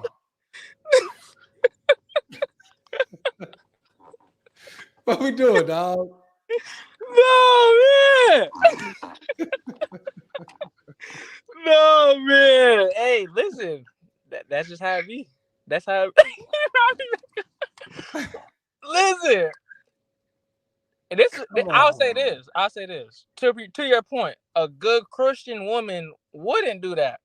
But if we're talking about someone who aren't following the principles that we're speaking on, I cannot say that she wouldn't want to sleep with him. I couldn't say that. No worries, you know bro. So I invite you to bring me another example. No, just hold on. It's okay. I'll stick with this one because in your mind, I think you know really the answer, but you went some other direction if you wanted to. Fine. Let's just lay out what you said and see if it's logical. Okay. These married women who were attacked, husbands fought, beaten, taken captive against her will, would actually willingly sleep with her captor because she's now attracted to now the big man on the campus who defeated her husband in battle, who come on a nice white steed, you know. Now she's going to willingly give herself up to this captor who took her from her homeland, took her from her kids, took her from her husband. She's going to willingly sleep with him happily. Can I say one thing though? Can I say one thing? Go ahead. Can I say one thing? Rape is not permissible though. So she would have to. So what is this? She would have to willingly want to, even with the. What do you mean? Her consent is not. Her consent is not needed. What do you? Where does it? Okay, now you pushing it now. You know what I'm saying? I'm not. I get what you're saying about the verse, saying that basically the man getting his girl took. So you saying that's not merciful? This man is an idolater. You know what I'm saying? That's his wife. Is he being wronged? Now Is he a victim of adultery? Here's my question: is he a victim of adultery? Does he first believe in adultery? What is his religion? It doesn't matter if he believes in it or not. Adultery is adultery. Well, that doesn't matter what you believe. He has a wife. His wife is being taken from him and being slept with by another man who defeated them and kidnapped his wife. Is he a victim of adultery, bro? Okay. Do you know what marriage is? I'll say yes. Thank you. I don't want to. I hate when people avoid your questions. To my standard, he's a victim of adultery. Yes, to what you're saying. Now let me ask you this: Do you know what marriage is? Yes, it's a union between a man and a wife. Not just that. Through God, there's no marriage without God. Can you? That's not true. That? Okay, are these are polytheists? Yet the Quran still calls them married people. Yeah. But so when they make a commitment, when they make a commitment together, even your Quran acknowledges their commitment that they have with each other, even if it's under their polytheistic rituals or whatever. The Quran still recognizes them as married. I'm talking about me and you though. Is there any marriage without God? There's a union with God. It's a union between man and wife. So God is the one who instituted marriage. Even if God is not in everybody's life, like an atheist, for example, they can get married even though God is not in their life. Okay, I'll tell you this. I'll give you an example, right?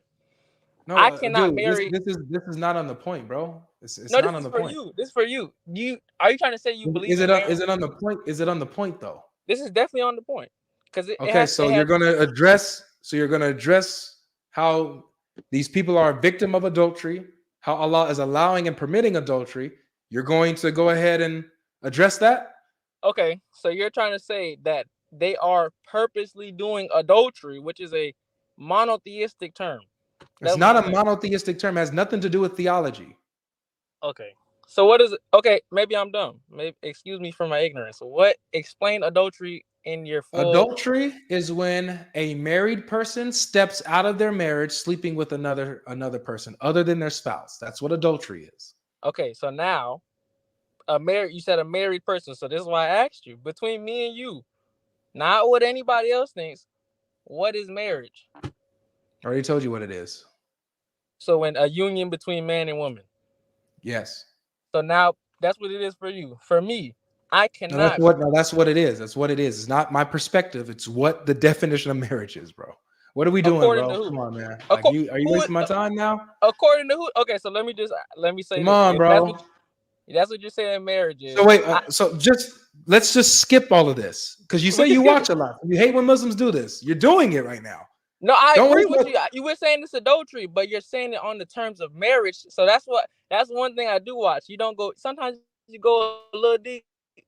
Like you be in the 6. Are they married or not, bro? When you get to that 12. Are they married? Are they married? I'm not married. No. Are they married? Yeah, Can are I they ask you a married, question? man? Are Yes, they they're married. married? They're married. Okay. So if his wife sleeps with someone who's not her husband, is that adultery? I said it's adultery. You making me Okay, repeat so why myself. are we wasting time? Let's deal with the text, bro. So I said that. The text. Allah permits adultery. He permits adultery here in this verse. The man is a victim of adultery, and even the woman is a victim of adultery by being taken captive and being slept with while her husband is still alive. Is that gracious and merciful? Is that gracious and merciful? Okay, so we gotta rewind here because you once you didn't let me say nothing and then you just trying to fast forward a little bit. So this is what I'm trying to say. A Muslim cannot marry a non-Muslim, right? No, not a non-Muslim. A Muslim can marry a Christian, a Jew, or a Muslim. A Muslim cannot marry an atheist. So this is what I'm getting at. If a Muslim were to tell me he was married to an atheist, I would tell you their marriage is invalid. That's what I would say. So that's what I'm trying to get at right now. They don't go by the same rules. So do you know what polygamy is? Does the Quran call them married? The Quran calls them married. So then they're married. Because the Quran is That's speaking. it. The Quran speaking to you though, as someone Okay. who doesn't have the utmost knowledge. All right, bro. I'm gonna go ahead and close it out, man. I'm tired. You take Tired. care, man. Thanks for coming through. You know, we had some good laughs. I appreciate it. Oh, You have man. a good time, man. Keep You watching, can't give me man. one more. Oh, You can't save me. yeah, no, I can't. You're not being honest, bro. You're playing games. I just said it's adultery. I said it's adultery, right? I Okay. didn't deny that it's adultery. Now Yeah, you but ask me, so then is it stop merciful? wasting my time. Like seriously, you're trying to go all out when we've already dealt with the issue. It's adultery. Okay. Allah allows adultery. Is that gracious and merciful, bro? Yes or no? Are you saying Allah allows adultery in all forms? That's what the verse says. The verse says Allah allows adultery in Yes. any form. Married women are forbidden for you, except the captive slaves who you possess. So the captive married women are allowed for you. Is that gracious and merciful? To each his own, man. To each his I'm own. asking you, man. To the woman, it's merciful. To the man, he might have to take the L. Big bank. Is Me, little bank. Allah being gracious and merciful here to this family, bro? It's simple yes or no. He's being gracious and merciful. By letting them live, he's being gracious and merciful. What about by letting another man sleep with his wife? Is he being gracious and merciful? They just went to war, and now you worry about your wife, man? You got is that gracious and merciful? You worry about girls when I just let you live, man? All right. Yep. All right. Thanks. Thank you for your answer. I appreciate it, bro. Oh, man. But listen. Okay. So, guys, that's it. I hope that you guys enjoyed yourselves. You know, that's Islam. That's Islam. I did like everybody that came through though today. Even Antonio, man. I like you, bro. But you know, I don't think that we can't really have these conversations. You playing games. So, but yeah, I mean, I feel like I'm asking a very simple and basic question. You know, I'm asking a very simple and basic question to the Muslims. Why do you believe in Islam? And when the reasons that you give me for why you believe in Islam, when we dive into that, and you see actually Islam is the opposite of why you actually believe in it or what you said why you believe in it, this is what you get. I would say that Ahsan, I believe his name was Ahsan, the first guest, very polite, respectable. I want to get into more conversations with him about this stuff to see if he would be honest, if he's able to be honest with the text. I want to see. But the only one that I can say was absolutely honest, was just straight up honest, like didn't waste my time, was Fizz again, or Riz again. It was honest, where we can move from one place to another. So Muslims, you guys watch this stuff, you guys look at this stuff, and you make the same mistakes that the previous Muslims make. Wasting my time and dishonesty. So just reflect. Don't be like that. Rise. Yeah, Rise, Riz. I don't know. We was calling him Riz. Rise. It's Sig's accent. It's Sig's accent that got me. But we've been calling him Riz ever since. But it's Rise something. I forgot his name. But yeah, he was cool. He's been cool. But yeah, I would rather talk to people who can be honest. I don't like man, seriously, man. I know how Sam got to how he is. I know how Sam got to how he is. You guys, when you're dishonest and a waste of time, you know, it's annoying. You know, what are you doing here? You're just wasting time. Let somebody else come up who's going to be honest about what we're talking about so that people can learn. All right. Well, you guys be blessed, man. Thank you to everyone for the super chats. Golden, I see you giving super chats. Michelle, thank you so much. Michael Rivera. Adam, thank you guys so much. Yeah, man, a lot of this tapped in. Oh, man, look at you. Why do you always come late? Hey, how's it going? Why you always come late? Hey, man, I'm busy, man. I always keep catching you at a late time, brother. How you doing? It's when I go live. I'm literally wrapping up right now, man. You got to catch me early. I know, man. You know, I came to drop some dimes, man. Some unorthodox views in terms of I'm leaving. I don't have time. Okay, man. Maybe we can set something up. Yeah. What are your off days? Anytime, man. You know, don't say anytime because when I go live, you're late. We haven't communicated. This is the first time we've communicated in terms of having an actual one-on-one debate. I'd love to set something up. Well, it'll be just like this. You know, we'll talk and have open discussion, and you know, I'll give you time and stuff like that. But I'll be live again Friday. 2 Friday, p.m. That's right. You said Monday, Wednesdays, and Fridays, correct? Yeah, 2 p.m. Pacific, 5 p.m. Eastern. Okay. Awesome. I'll see you Friday then, my brother. All right. Take care. All righty. Take care.